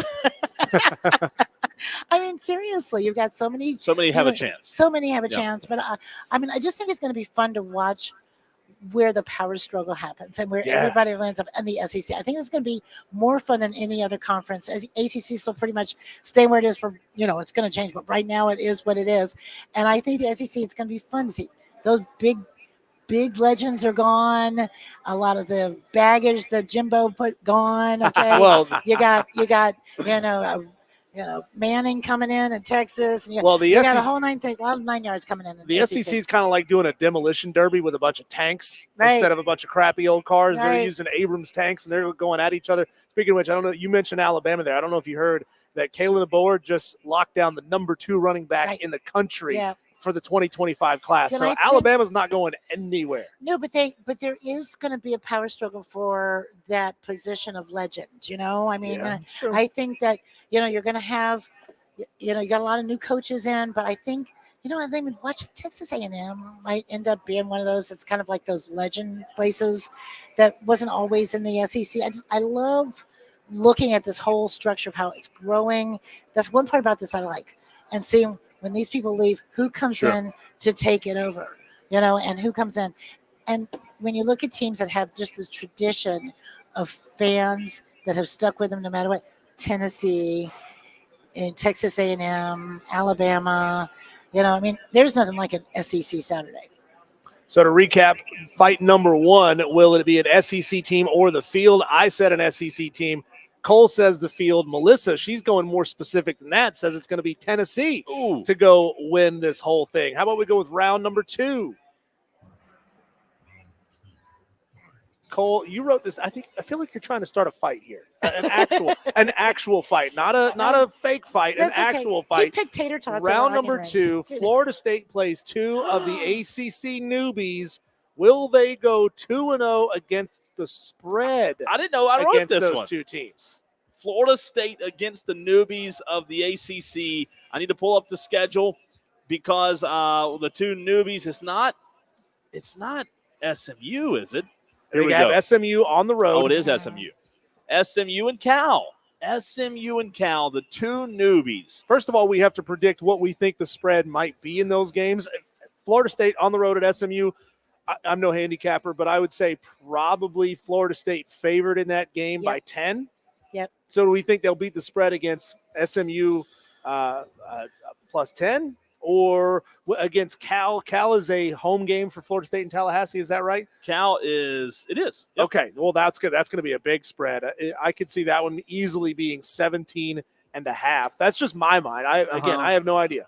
I think they cover in both. I don't think SMU and Cal. I know a lot of people are high on SMU, but I believe it's going to take these programs a little while to get their feet wet, being able to, I'm not saying keep up with the ACC, but just adapt and adjust to who they're playing year in and year out. They don't know the programs that they're playing like the other programs in the same conference do. They don't have that familiarity, if you will. I say FSU covers in both.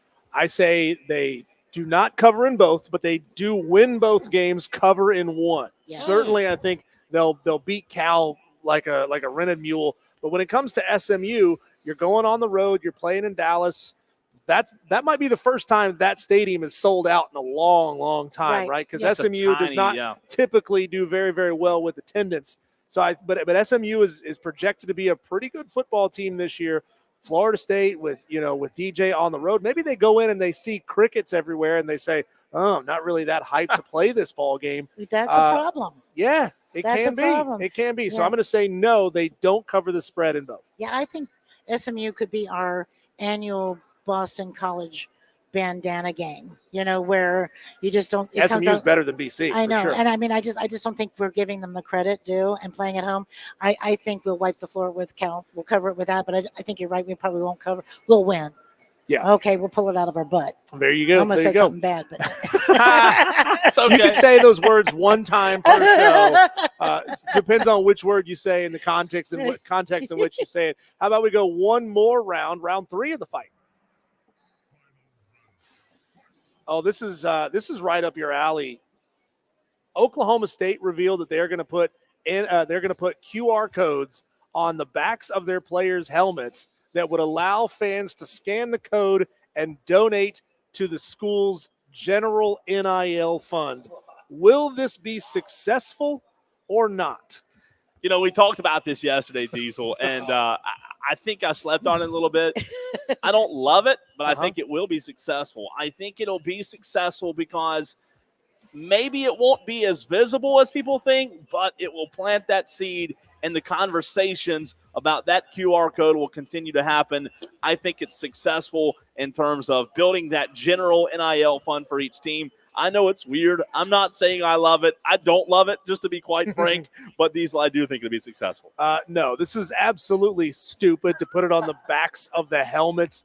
Whose television is high res enough to be able to capture a moving target like this? They're swinging their head side to side. I mean, having the QR codes in the stadium, which is also part of it, that's not specific here to the question. They are going to put it on like billboards inside the stadium. yes, I was going to. How are you going to get to the helmet inside the stadium? Maybe we have to go excuse me, want to donate? Excuse me. Yeah. Can I donate, please? Wait a minute, the play can't start yet. I got to. It's just the execution of this is going to be so bad.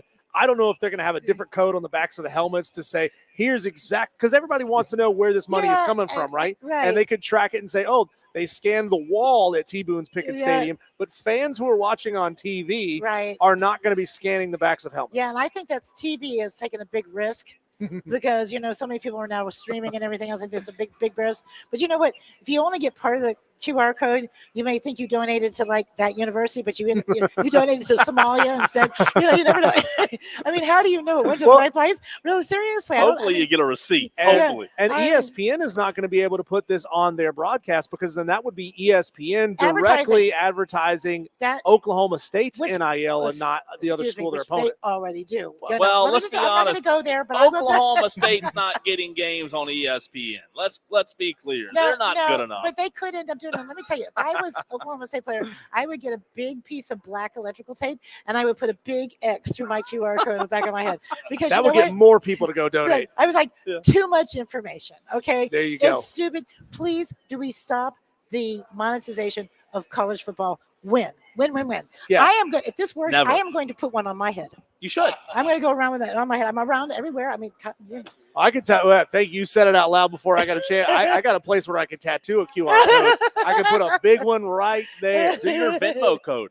My Venmo code. Yeah, Venmo gives you a QR code. How about that? You could tattoo that on your body, like on the Yeah, back of your neck. I got two places I could put one. I'd really get donated. I mean, we just had Mike Gundy yesterday coming out and saying enough of the monetization. Have your agents stop calling us. Right. Stop asking for more money. And then the university turns around and announces this. I mean, it's just talking out of both sides of your mouth from Oklahoma State. It's just bad. It's Does a bad anybody look all actually over. go to Oklahoma State?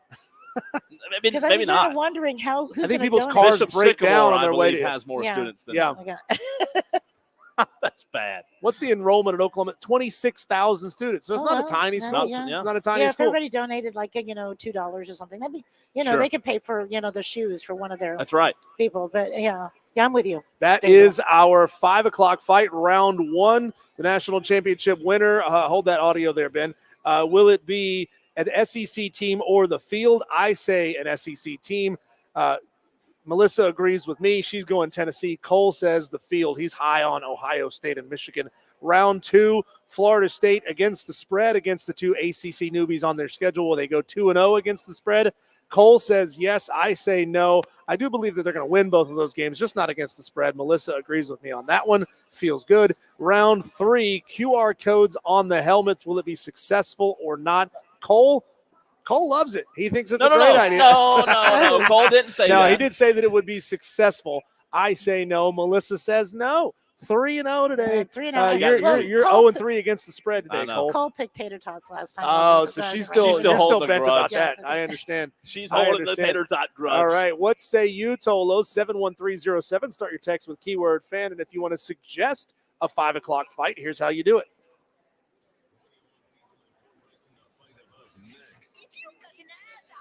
Submit your topics to Diesel at thefanupstate.com. Subject line fight on the Fan Upstate. You guys are clear. Several on the text line. Defending Southern Conference champion Furman. Ben, can you kill that for us? Yeah, we're not done yet. Hi, everybody. Dan Scott, voice of the Powers Ben, here, kill that. inviting you to join me. Okay. And all of the I gotta Swipe let it down. this Just roll. swipe it down, Ben. Saturday night, Just swipe it as the down. Stop it. Paladins go Stop into playing. SEC Stop playing Conference audio, I- Ben. to take on Ole Miss. I The ju- Pepsi hold on. pregame show I will gotta let begin this at roll. 5:30 p.m. with the kick at 7 I'm o'clock. so It's sorry. Furman, Ole Miss opening the 2024 I'll have you right back up football right after season. this. Catch all the 2 action seconds. on the Fan Upstate. All right, Ken, let's take a look at the text line. A lot of messages coming in. A lot of messages coming in on the stream as well. We got Z Fink, who's watching us on YouTube, says Cole, Diesel. So I Come got on, 2 Z out of Fink. 3. Madcraft says Diesel wins round 1. Cole wins round 2. Diesel wins round 3. Going back to Wesley Roberts' votes, he says Cole, Diesel. How about that? He says the QR code is what got him. I think He's he got not it. giving you the votes on that.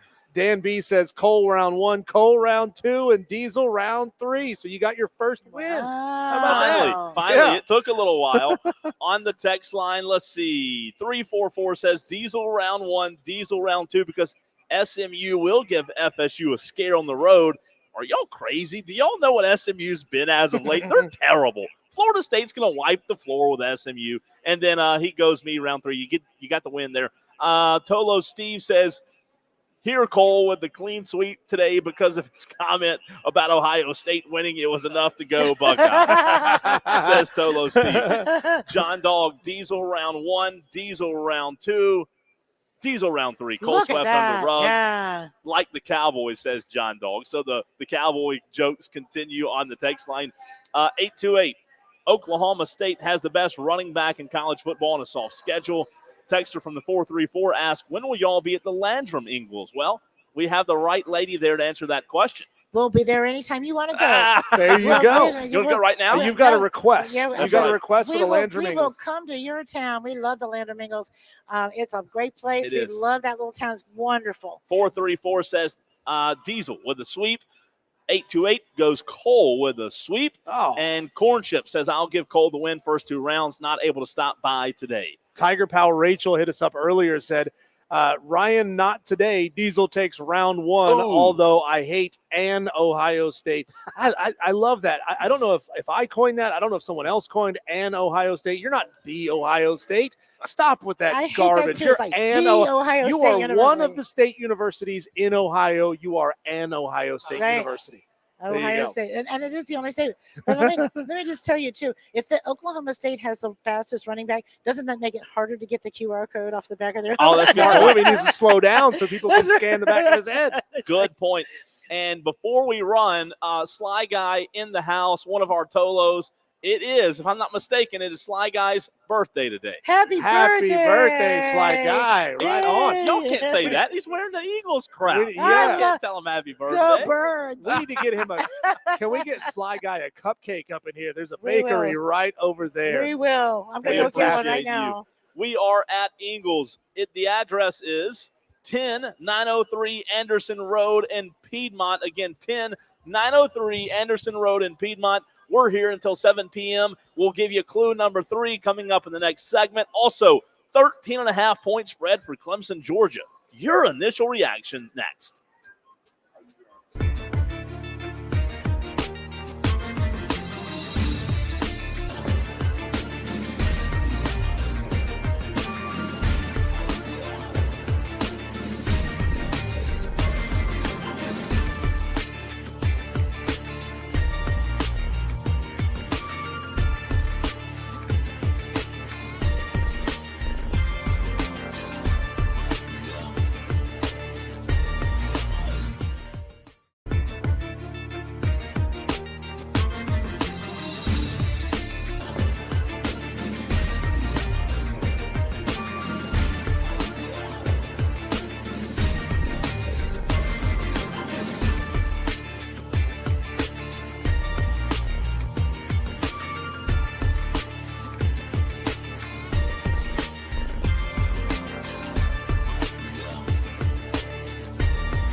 You caught us. Happy birthday to you. You caught us mid-song singing happy birthday to Sly Guy, and he's got a cookie cake over here in front of him. Man, that's Sly what's Guy, up. grab that cake and let me get a picture of you, man. Even Diesel, even in his Eagles jersey. I mean, are you kidding me? Are you kidding me? We're doing this. We're giving this Eagles fan a oh, that's great. Happy birthday, man. I got you. Big Tolo, Sly Guy. Appreciate it. See, when you come to Eagles, You get taken care of. we look at, yes, absolutely. Melissa got it for you. No, I'm good. You want a piece, Diesel? Yeah, I might take a slice of that. Take a Yeah, slice. hang on. I mean, hey, anybody else want a slice? Tolos, y'all want a slice? I'll tell you what, it's going to be a lot of fun as we continue this journey with Ingles Markets. We appreciate them being a part of the show. Again, Sly Guy, he came out. You can come out as well. Tell you which one we're at. We are at 10903 Anderson Road in Piedmont. That's 10903 Anderson Road in Piedmont. Is this Piedmont or Powdersville? That's what I was going to ask. This is really Powdersville. So Piedmont, Powdersville, whatever you want to call it. You know how the upstate is split. But Sly Guy getting a little birthday cake. I love it. Yeah, absolutely. We got a lot of text messages to Yes. get to. How about we get to this Clemson spread conversation first, and at the tail end of this segment, we'll get to all those votes coming in because there are a ton to get to. One text that does relate to the conversation about the spread. Texter from the 854 Diesel says Cole with a K. Okay. It's Billy Bob. I got a new phone. That Clem Sucks spread is way too low. Georgia by 30 plus. Well, Billy Bob, where are you at betting that spread up? How about that? Why don't you put your money where your mouth Well, is? he can now. They got a new phone. There you He's go. good. He's good to go. So the question is, Diesel, initial reaction to 13.5-point spread, Clemson, Georgia. I'll just tell you, knee-jerk reaction, 13.5. Georgia's going to cover that, in my opinion. Yeah, I mean, look, Vegas is really good at what they do. They're really smart about putting the spread right where they think they're going to get even money on both sides of this thing. And it might have moved a point or so. It might have started at 12.5. It might have started at 14.5 or so. But, Vegas, I think, is dead on with where they think this thing is going to go. And I'm sorry, Clemson fans. I don't think you're going to cover that 13.5. I think Georgia is going to pound you into oblivion. You might keep it close for the first half, and then Georgia is Georgia's twos are equal to your ones, and their threes are equal to your twos. So as this game gets late, depth really shouldn't be an issue in this game unless catastrophic injuries happen, right? So I don't see Clemson being able to hang with him. Cade Klubnik has not shown me anything to this point that suggests he is ready to just become Deshaun Watson at Clemson, to become Trevor Lawrence at Clemson. So it's one of those things, I got to see it to believe it. Anything could happen, but I'm just not willing to put money on that. So I talked about this last week, Diesel, and I was asking our Tolos, our listeners, and I want to get your thoughts as well. 13.5, the spread's fascinating. However, we kind of hinted last week at this conversation and maybe the potential of this game in an unfair way, but potentially riding on the shoulders of Cade Klubnik. And I said last week that I thought this game came down to Clemson's defense. I think Clemson's defense will be the most integral part of this game, them keeping it close. Do you think, Diesel, that when you talk about 13.5, because Clemson's defense, we know they're going to be good, but do you think a lot of it, the most of it, the majority of it weighs on the shoulders of Cade Klubnik? Well, of course it does. I mean, Georgia's defense is going to be elite as well.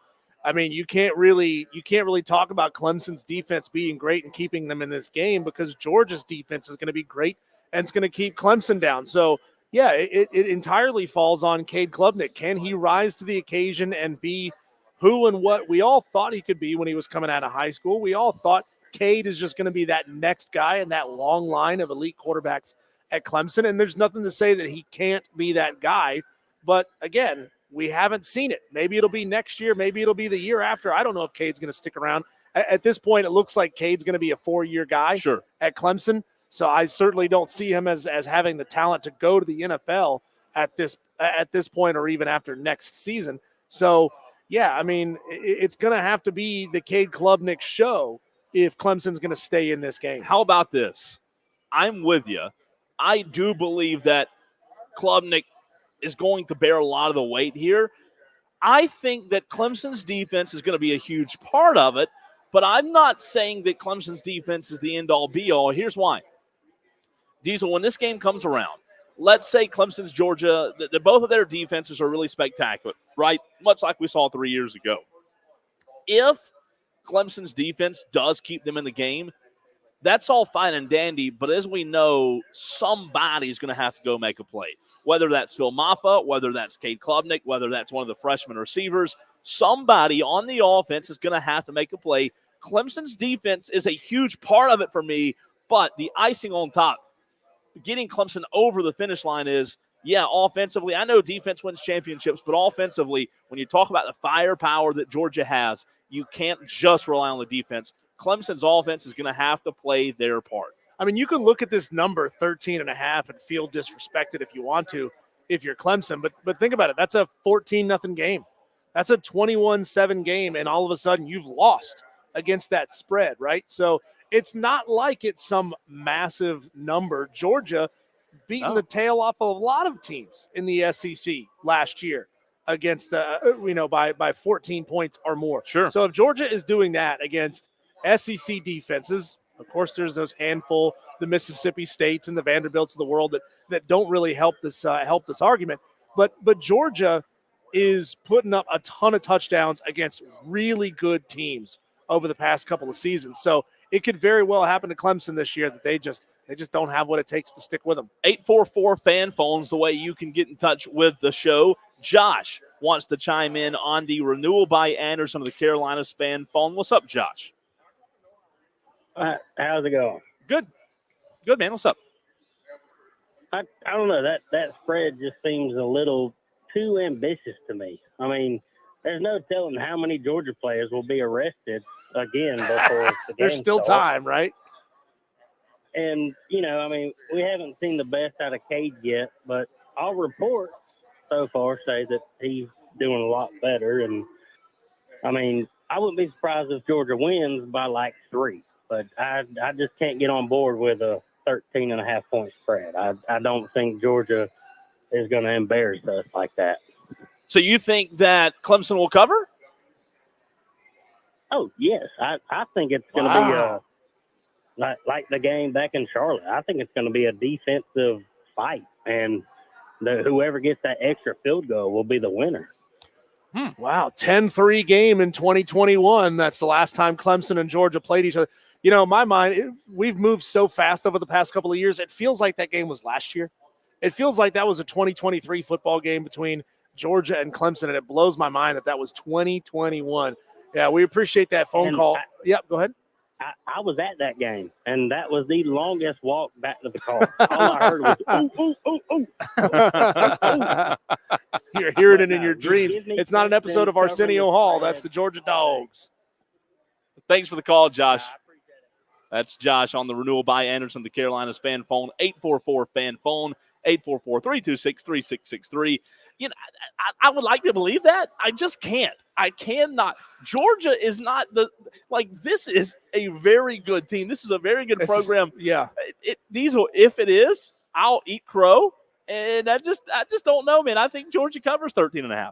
I mean, it's part of the GOAT conversation that we seem to have about every great player that pops out every couple of years, right? Yeah. I mean, we talk about historically great teams. We talked about LSU under Joe Burrow being an historically great team. Clemson with Trevor Lawrence being an historically great team. What if it's just, hey, these are all really good teams, and we consistently have high-level teams year in and year out? I mean, are we really saying that those teams were just head and shoulders better than everyone across the sport? I don't necessarily think that. Georgia, are they going to be an historically good team? Maybe, but maybe they're just going to be another one of those next great teams.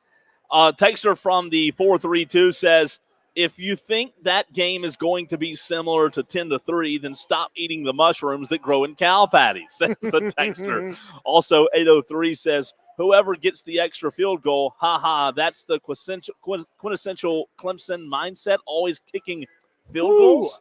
hey, Texter, don't forget field goal kickers and place kickers. They end up a lot of times with the most points on teams ever, right? Quintessential Clemson mindset. Wow. Those are big. I mean, Yeah. that's a strong statement. Well, you know as well as Kicking I field do, goals. you are not going to win this game kicking field goals. No. You got to score touchdowns. You got to score early and often if you want to have a chance to stay in this game. You're going to have to, man. I'll tell you this, to put a bow on it, then we'll get to some text messages. I think 13.5-point spread. If you're a Clemson fan, you should appreciate that Vegas and the odds makers still respect you that much, because I'm not saying it's going to just be this rampant blowout. I'm not saying that Georgia's going to blow the doors off of them, but I don't think it'll be 13.5. What have you seen? If we're going to base it off what we've seen versus what we hope, what have you seen from Clemson in the last 2 years that gives you faith that they can go toe-to-toe with Georgia and keep it within 13? Because to your point, you're right. If it's 13.5-point game or a 13-point game, that means Clemson's a possession away from making this thing a ball game. That would be, if Clemson only lost by 13 points, I'm not saying that would be a win, but you would feel good about where Clemson would be, right? Yeah, well, I don't believe in moral victories. Right. You lose a game, but when you're playing against the elites of the elites, the best of the best, sticking with them by 2 touchdowns kind of does feel like a moral victory. And when we're talking about this in the college football playoff era, you've got to almost start betting on or hoping for moral victories, because those might be the resume difference in you making the playoff and not. Well, we talked about it the very first segment, right? It's true. What do you do against Georgia? Because other than that Florida State game, Clemson's not going to have a game late in the schedule, Diesel, that shows that they're a playoff-worthy contender if they're on that 10 to 13 line in terms of making the playoff or missing the playoff. That Georgia game, I know you lose, a loss is a loss, but how you lose is important. And if you don't agree with that, you've got to understand that the committee, they're human beings that choose these things. Let's go catch this break. When we come back, we'll dive back into the text line. So many Tolos getting in for this very first round of the Wire to Wire College Football Upset Picks Challenge presented by Ingles. We'll get to your text, your spread, see where you guys are leaning next on the Fan Upstate.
71307. Keyword fan. This is Wire to Wire with Cole, Bryson, and Diesel on the Fan. It's Wire to Wire with Diesel and Cole Bryson on this, the very first day of the Wire to Wire Upset Picks Challenge, brought to you by Ingles. Don't worry, those of you watching on the stream, Cole is still here. He's on his way. There he is, right back, just as we said. Thanks to the Starbucks Wi-Fi. There you go. So many text messages coming in to get your picks in for the Upset Picks Challenge. Remember, we do this starting every Wednesday at 4 o'clock. You can get your pick in up until 7 o'clock on Wednesdays, and then Thursdays and Fridays between 3 and 7. You got to make sure that you get your picks in during our show hours while we're on the air. If you text in at 7:15, guess what? Your pick's not going to count. We had a very good question here, and I'm glad that who is it? Mac the Knife. Mac the Knife. I hope you're listening still. You got your pick incorrect here. Okay, you have to pick a game that is this week, and we are counting these 4 games that are on Saturday as week 0 of this college football season. We are not lumping them in with week 1 like ESPN wants to do on their website. So, Mac the Knife, I want you to go over to ESPN.com, find the spreads for the 4 games that you have available to you to pick this week, and pick one of those games. So remember, you are picking that the underdog will get the outright upset. This is not picking against the spread. You're picking the outright upset. Now, if you get it right, if you do correctly pick an upset, you will get the points by which that team was an underdog added to a rolling season-long tally. You get a pick wrong, you will lose 1 point.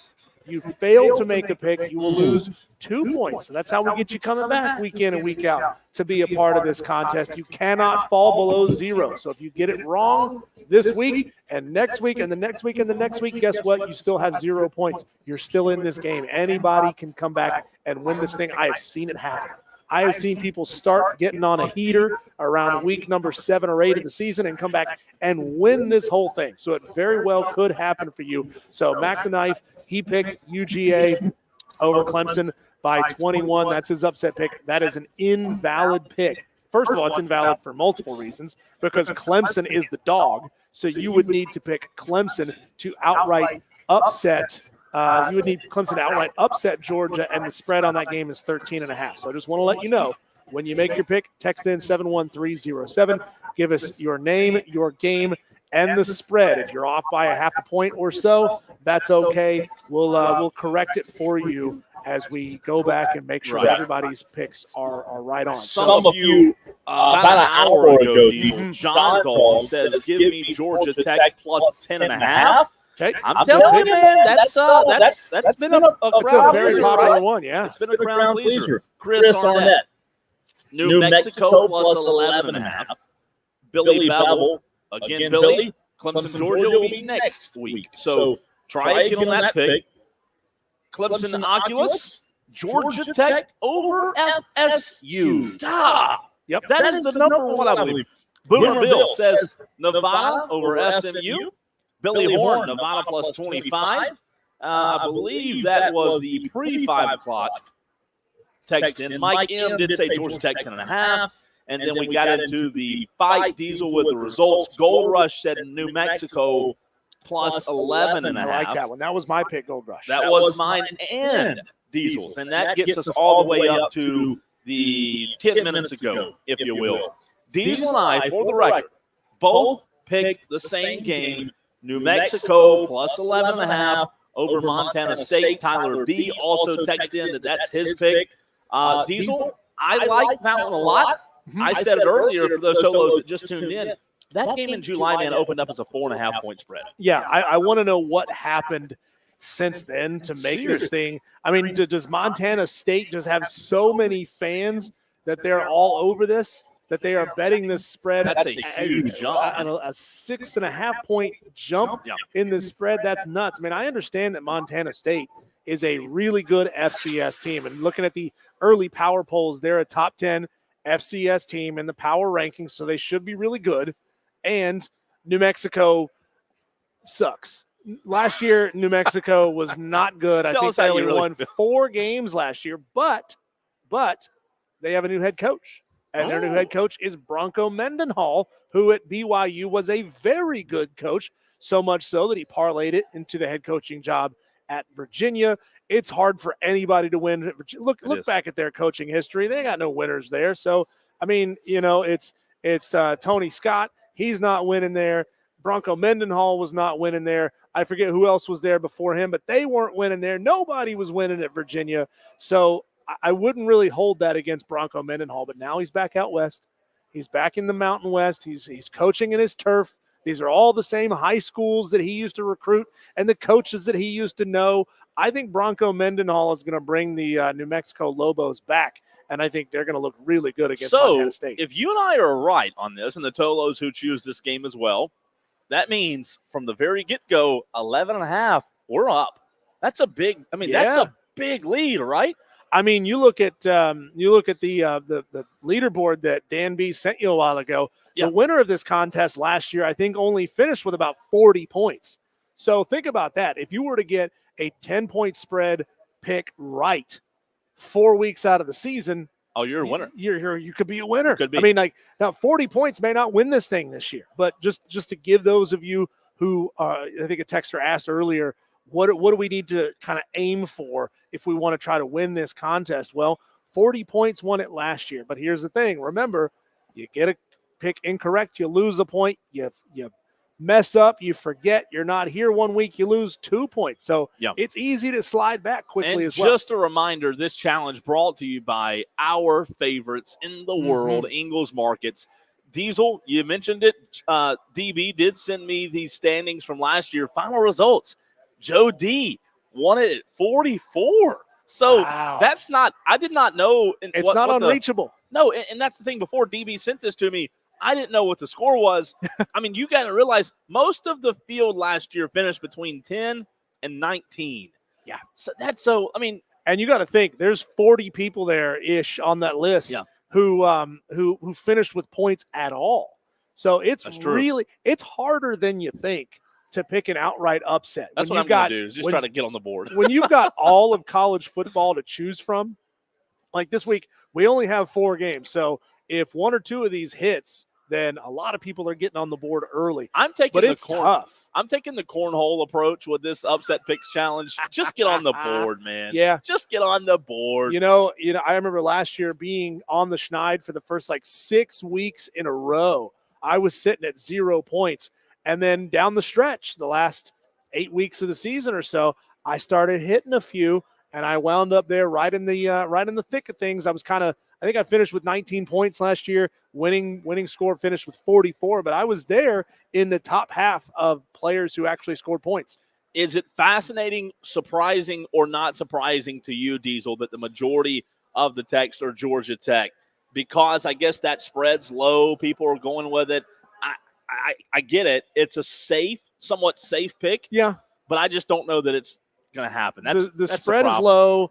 People are familiar with Georgia Tech, and they're familiar with Florida State, and they feel like they may have a little bit more knowledge on these two teams. I mean, you and we do a little extra research, and I didn't know that Bronco Mendenhall was the head coach in New Mexico until today. Mm-hmm. So my pick would have been Georgia Tech over Florida State if I hadn't gotten that little extra bit of information. Broncos, what did it for you? But I learned that, and I say, hey, they've got a really good quarterback that didn't play a lot of snaps last year, who put up 800 yards through the air, or 600 yards through the air, and about 400 yards on the ground in limited snaps last year. Threw the ball 65 times, didn't throw a single interception, but he threw a couple of touchdowns.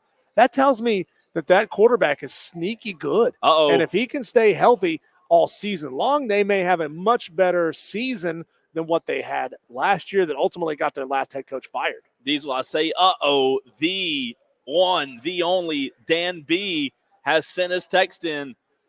New Mexico plus 11.5, says Dan B. Tron says Nevada over SMU, 24.5. So Tron gets his. He's going with Nevada. But Dan B, who does a lot of the organization, a lot of the strategy, he's got a strategy, man, and he's going New Mexico. He waited a little bit late. Did you notice that? Waited a little bit late in the show to send it in. That way nobody stole his, he's wanting to keep it close to the vest. I like it.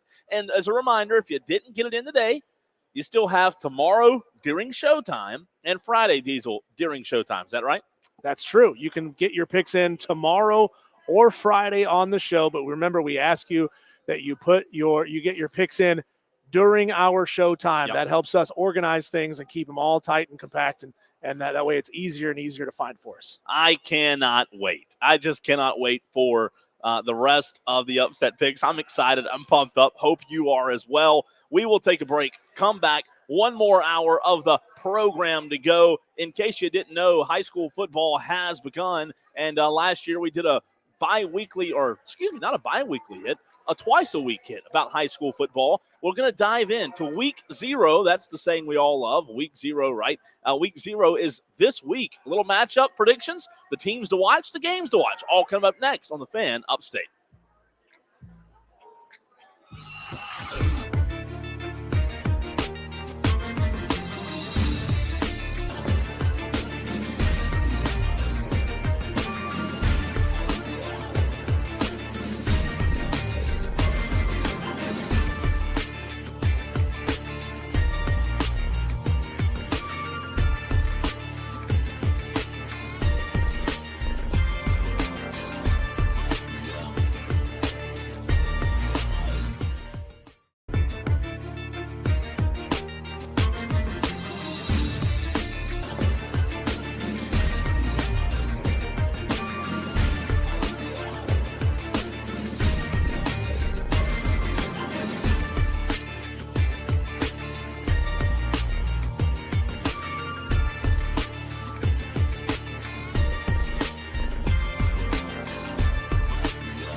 Update. Diesel, I want to get to a little high school football in just a minute, but first, SEC earlier today has announced the tie-breaking process for conference games in 2024. Are we going to need Kelley Ford's mathematical brain to figure this thing Yeah, out, can we or get does him it back actually on? make some sense? Well, let's see. That's the first time reading it. So hopefully there's no bad words because I'm going to read right through it, right? Because you know me, I just read what's on the paper. I read what's on the screen. Isn't that right? Dump button, Shane.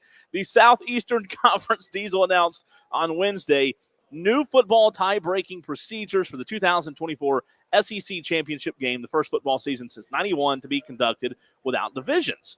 In the event of a tie between teams competing for a place in the conference championship game, the following procedures will be used in descending order until the tie is broken. A, we will fan Cole and Diesel on the wire-to-wire to see who they think should get in. Oh, no, I'm just kidding. I made that up. All right, let me try again. A, tie-breaking rules, SEC, head-to-head competition among the tied teams. Okay. I'm with it.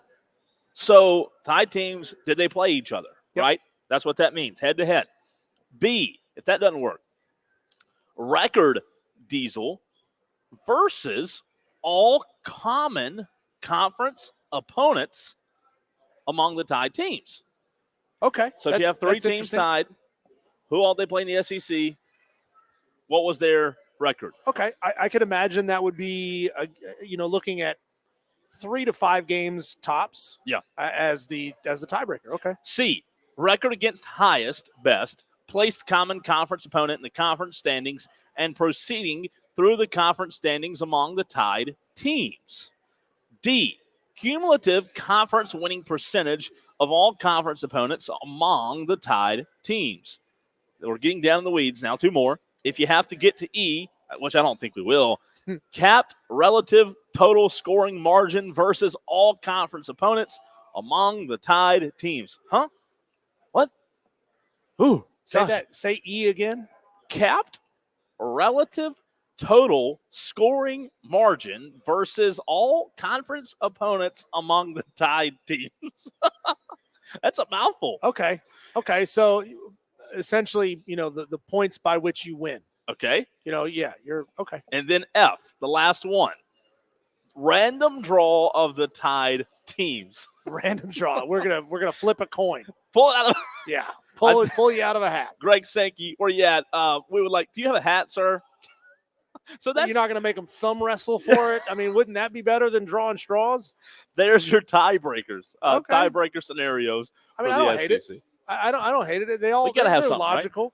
They all make sense. I mean, the likelihood that you get past B is low, but then hey, No, I'm with you would do what you got to do. Diesel, week 0 of high school football season is here. There are a lot of games, and again, if more than half of the state teams are playing in week 0, it's probably week 1, and that's what it is. So 30 games here in the upstate, just in the teams that we cover. That is a lot of games. I'll give you a few that stand out. Obviously, you can comment, Diesel and the Tolo, 71307. Can text in. Start your text with the word fan. JB, formerly Spur Daddy, texted in a few moments, or probably an hour or so ago, and said he would be at Burns Hannah on Friday.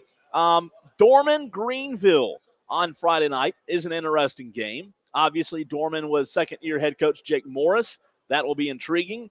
Hillcrest Lawrence. Bennett Swaggert's done a fantastic job at Hillcrest in his 2 years. Lawrence, new coach, and Greg Porter. J.O. Man, Midland Valley, I don't think will be close, but J.O. Man does play Gaffney next week. We'll talk about that one. That'll be a good one as well. Burns, T.L. Hannah, Diesel. Obviously, we talk about Burns because here at the station we cover Burns. This is year 8 for Reggie Shaw at Burns. And last year they had a loss in the playoffs to Hillcrest that obviously was a game they felt like they should have won. So Burns, who lost a lot, replacing a lot off of last year's roster, from being at the Fan and obviously living in South Carolina, the Burns fans expect to be at the top. And this is year 8. I think this will be a big year for Reggie Shaw. So yeah, give me a sense of the Burns fan pulse on Reggie Shaw.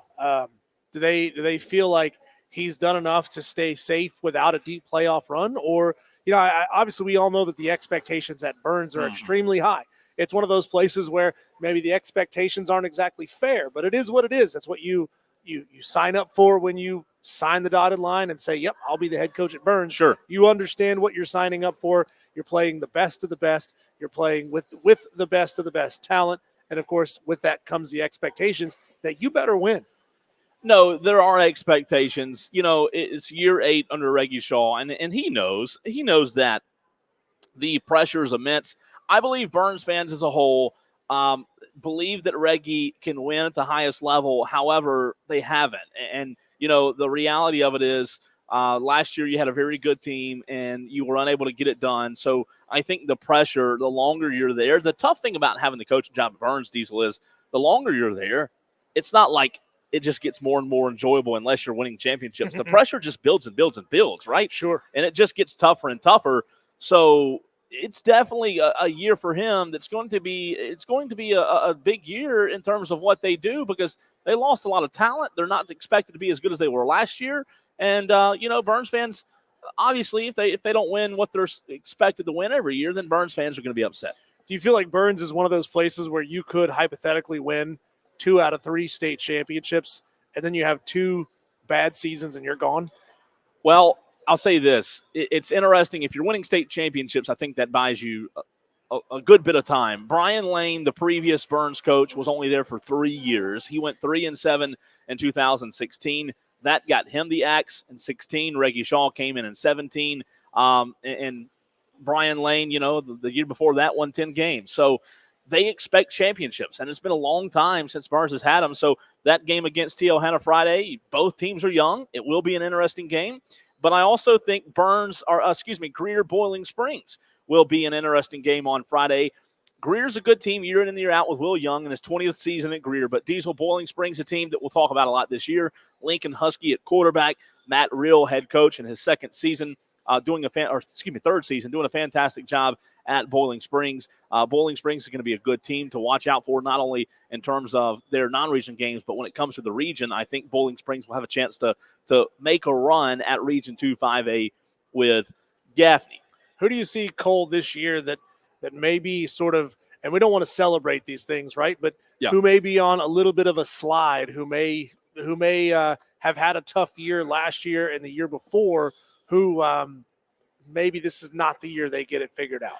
So a couple teams come to mind in terms of teams that are going to have a tough season. I think Chapman's going to have a tough season. Chapman is an interesting story in 3A, Diesel, because they're a team that, with Mark Hodge as their head coach not too long ago, tasted a lot of success, won state championships. And, they lost a lot of talent over the last few years. And Harry Cavanis has done a fine job there. But they're a team that, in my opinion, will struggle. The talent that they've had over the last 8 years just isn't there in the way that it is or that it was. And, again, Harry Cavanis from Malden, who is the now coach at Chapman, been there for a few years. He does a good job, but it's a tough situation to be in. I think, to answer your question, I would probably say Chapman. It's going to be interesting to see how they rebound. Dorman's in a very similar situation as well. We all know that Dorman under Dave Gutschall was the gold standard in a lot of ways, and they have not been that since Dave Gutschall left. And the 1 year they had of Dustin Curtis, and then now the second year under Jake Morris, they're a team that is trying to get back to being consistent and a every week in and week out threat. We had Jake Morris on the Saturday Scramble last week. They're trying to get that culture and identity back. And Diesel, I think we see this at the high school level so quickly, more than any other level, but we talk about it all the time.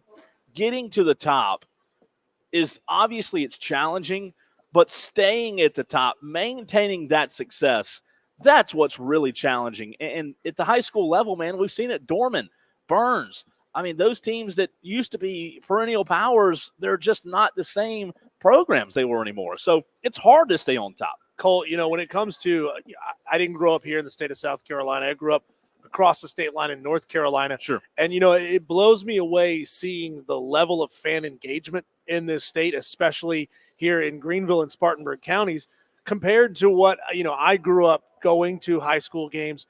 And it's just not the same. The student sections are bigger. The crowds are just bigger. Can you give me a sense?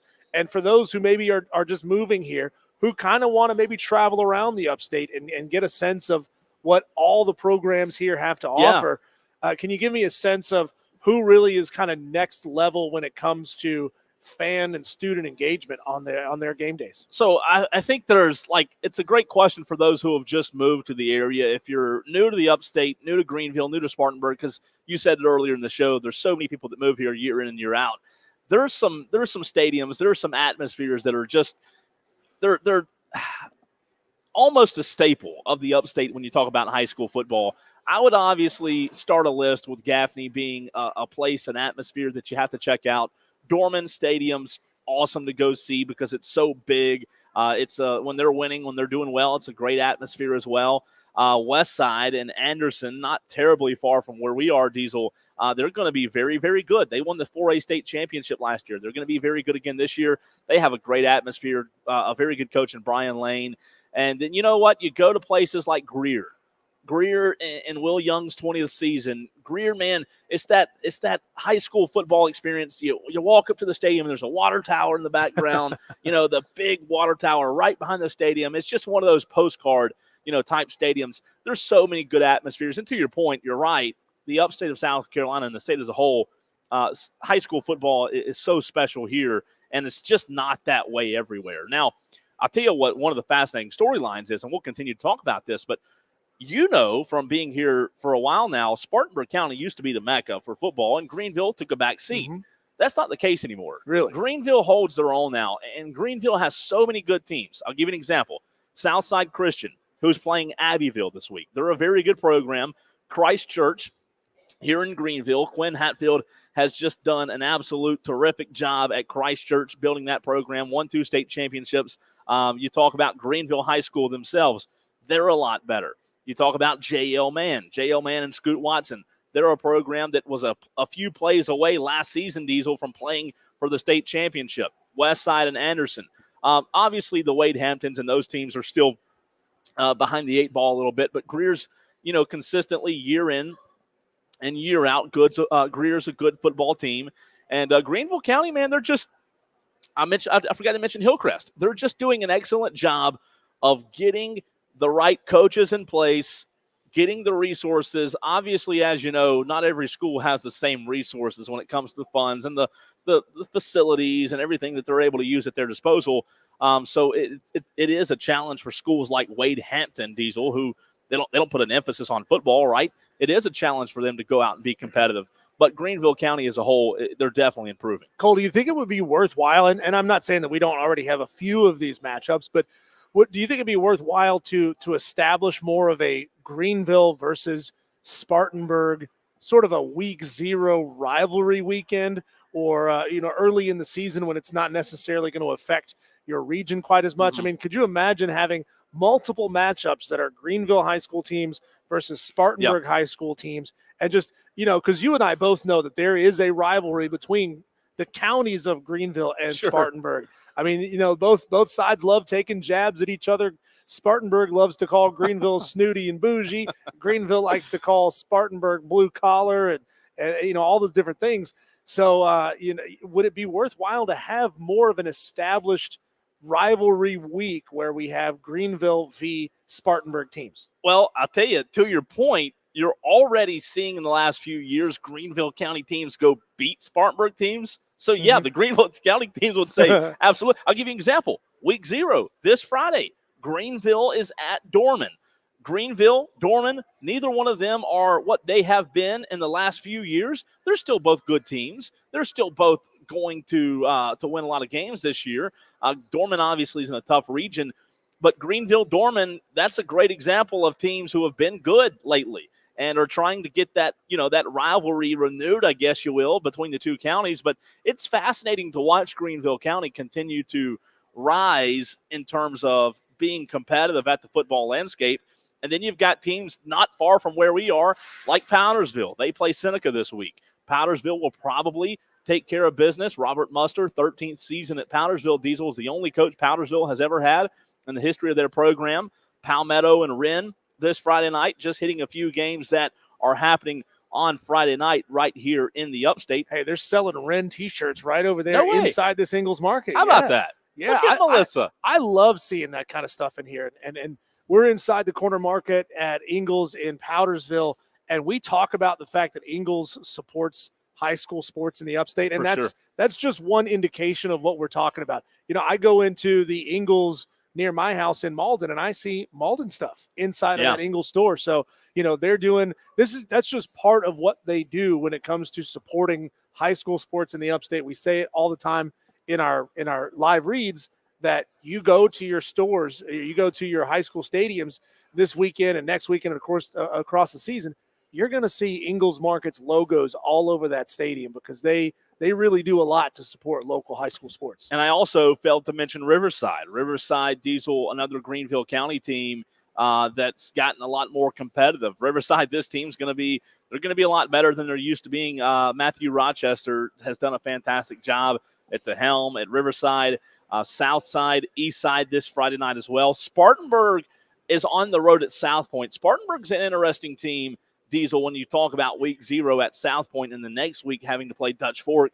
Spartanburg under Mark Hodge, they have not been the Spartanburg that they were under Chris Miller in terms of getting to a state championship and winning a state championship. We all know that Mark Hodge is a fantastic coach, but it's becoming very obvious that for whatever reason, parity in high school football is becoming more and more. Like, used to you had Spartan High was always good, Gaffney, Dorman, Burns, and then other than that in Greenville County, a lot of schools, Diesel, took a back seat to those teams, but that's just not the case anymore. And I'll give you a great example of that. Next Friday, week 1, you're going to see J.L. Mann host Gaffney. Gaffney, a perennial power in the upstate. 10 years ago, we would have said, oh, that's not a game you need to watch. Gaffney's going to kill J.L. Mann. Well, guess what? That's not the case. J.L. Mann's a really good football team this year. Scoot Watson does a terrific job as their head coach, and they've got dudes. Greenville County are putting dudes in D1, and that game next week between J.L. Mann and Gaffney is a good example of the parity and the even playing field, if you will, when it comes to high school football in the upstate. Texter says, love the high school football talk. Another one says, man, these stats sound like something Alex Guest would have on a spreadsheet. Methinks this might be Alex Guest Not a texting chance. in, tooting his own horn. So Am I I'll right tell you, there? the spreadsheet shows the games, as you can see, Diesel, but the stats, they're right here. You know Alex Guest's phone number. Is that Alex Guest texting into the show? Well, I'm 99% sure it is. without oh, looking. I'm Alex, sure are it you is. serious? I'm sure it is. On a Wednesday of all days, that's the stuff you pull. I'm sure it is. But I am looking at the schedule. But the stats, hey, stats are right here. Coaches' names, all that stuff's right here in this old noggin. Real He's quick, an encyclopedia. Diesel, before we go to break, we need to give clue number 3 and 4. We didn't do 3, did we? Wow. No, we didn't. Did we skip 3? That's I my think we fault. did. That's our bad. We'll make up for it. So you want to start with 3? Sure. This product has 2 sides, like a sandwich, but it is Ooh. best toasted with butter and jelly. 2 Butter sides. and jelly. 2 sides, butter and jelly. Hold off And- on that audio 1 second. And Ben. clue number 4, part of the name of this product is a language that people speak. That gives it away, There's right? something in the deli called Ebonics. I don't get it. I'm kidding. Ebonics is, it's right. I'm looking at it. It's on the shelf. It's fresh Ebonics. I'll tell you a real quick story. I don't think I've ever told you this story about the Ebonics and the deli. Did you get the last clue, by the way? I didn't mean to cut did. you off. Okay, I good. did, yeah. So those are 3, right? We have one more, or is that all? That's of them? all 4. Okay, perfect. So, Diesel, I used to – one of my first jobs in high school was a server. I was a server, right, a waiter. I don't know if you've ever worked in a restaurant or not before, but I think you did work at Starbucks, you told me one time, right? So as a waiter, Diesel, one of my very first jobs, I believe it was my first job in high school, I was serving one night during the middle of the week. A guy walks up to me, or he's sitting down at the table. I walk up to him, rather, Diesel, and he has already eaten his dinner, right? He's finished his plate, and he asked me, he says, hey, man, can I get a piece of that whiffy? And I said, whiffy? This is a true story. What is he talking about? In my mind, I'm thinking, what is this guy? He said, it said on the sign out there, it said y'all had free whiffy today. And I'm thinking, I have no idea what this guy's talking about. Older guy, he's 100% serious. He's by himself. There's no way he was pulling a joke on me. So what do? I'm clueless to what free whiffy is, Diesel. I go back in the back, get a piece of peanut butter pie, and I take it to him. And I say, here you go. So he thinks he's getting a piece of free whiffy. Meanwhile, he saw the sign that said free Wi-Fi, And guess what? He wanted a piece of it. He thought it was a dessert. It didn't say anything about a dessert, but I took him a piece. And speaking of desserts, bakeries, we have to sit here every single Wednesday that we're here in the bakery. You talk about torture. Yeah. You want us to talk? Well, they're over there baking cookies, getting brownies Melissa out. brought a cookie Oh, cake over gosh. to Sly Guy earlier. You got a slice of that cake. I didn't get a slice of that. You didn't get one? No, I didn't. What get happened? Where did you? I don't know. Did you wander off? I don't know what happened, but guess what? Oh, They got no. more of them over there. No. That's the best part is they've got more of them over there. If I wanted to, if I really wanted to, I could go get one. Coming up next, we're going to replay our interview from earlier in the show with Kelley Ford of KFordRatings. We've been trying to get you a sense on college football and the power and the teams that are going to be facing off this week. He's going to make you a smarter guy. Trust me, he makes me feel kind of stupid every time we have him on because it's just mathematical equations going on in front of my face all the time. You're going to hear that interview next right here on the Fan Upstate.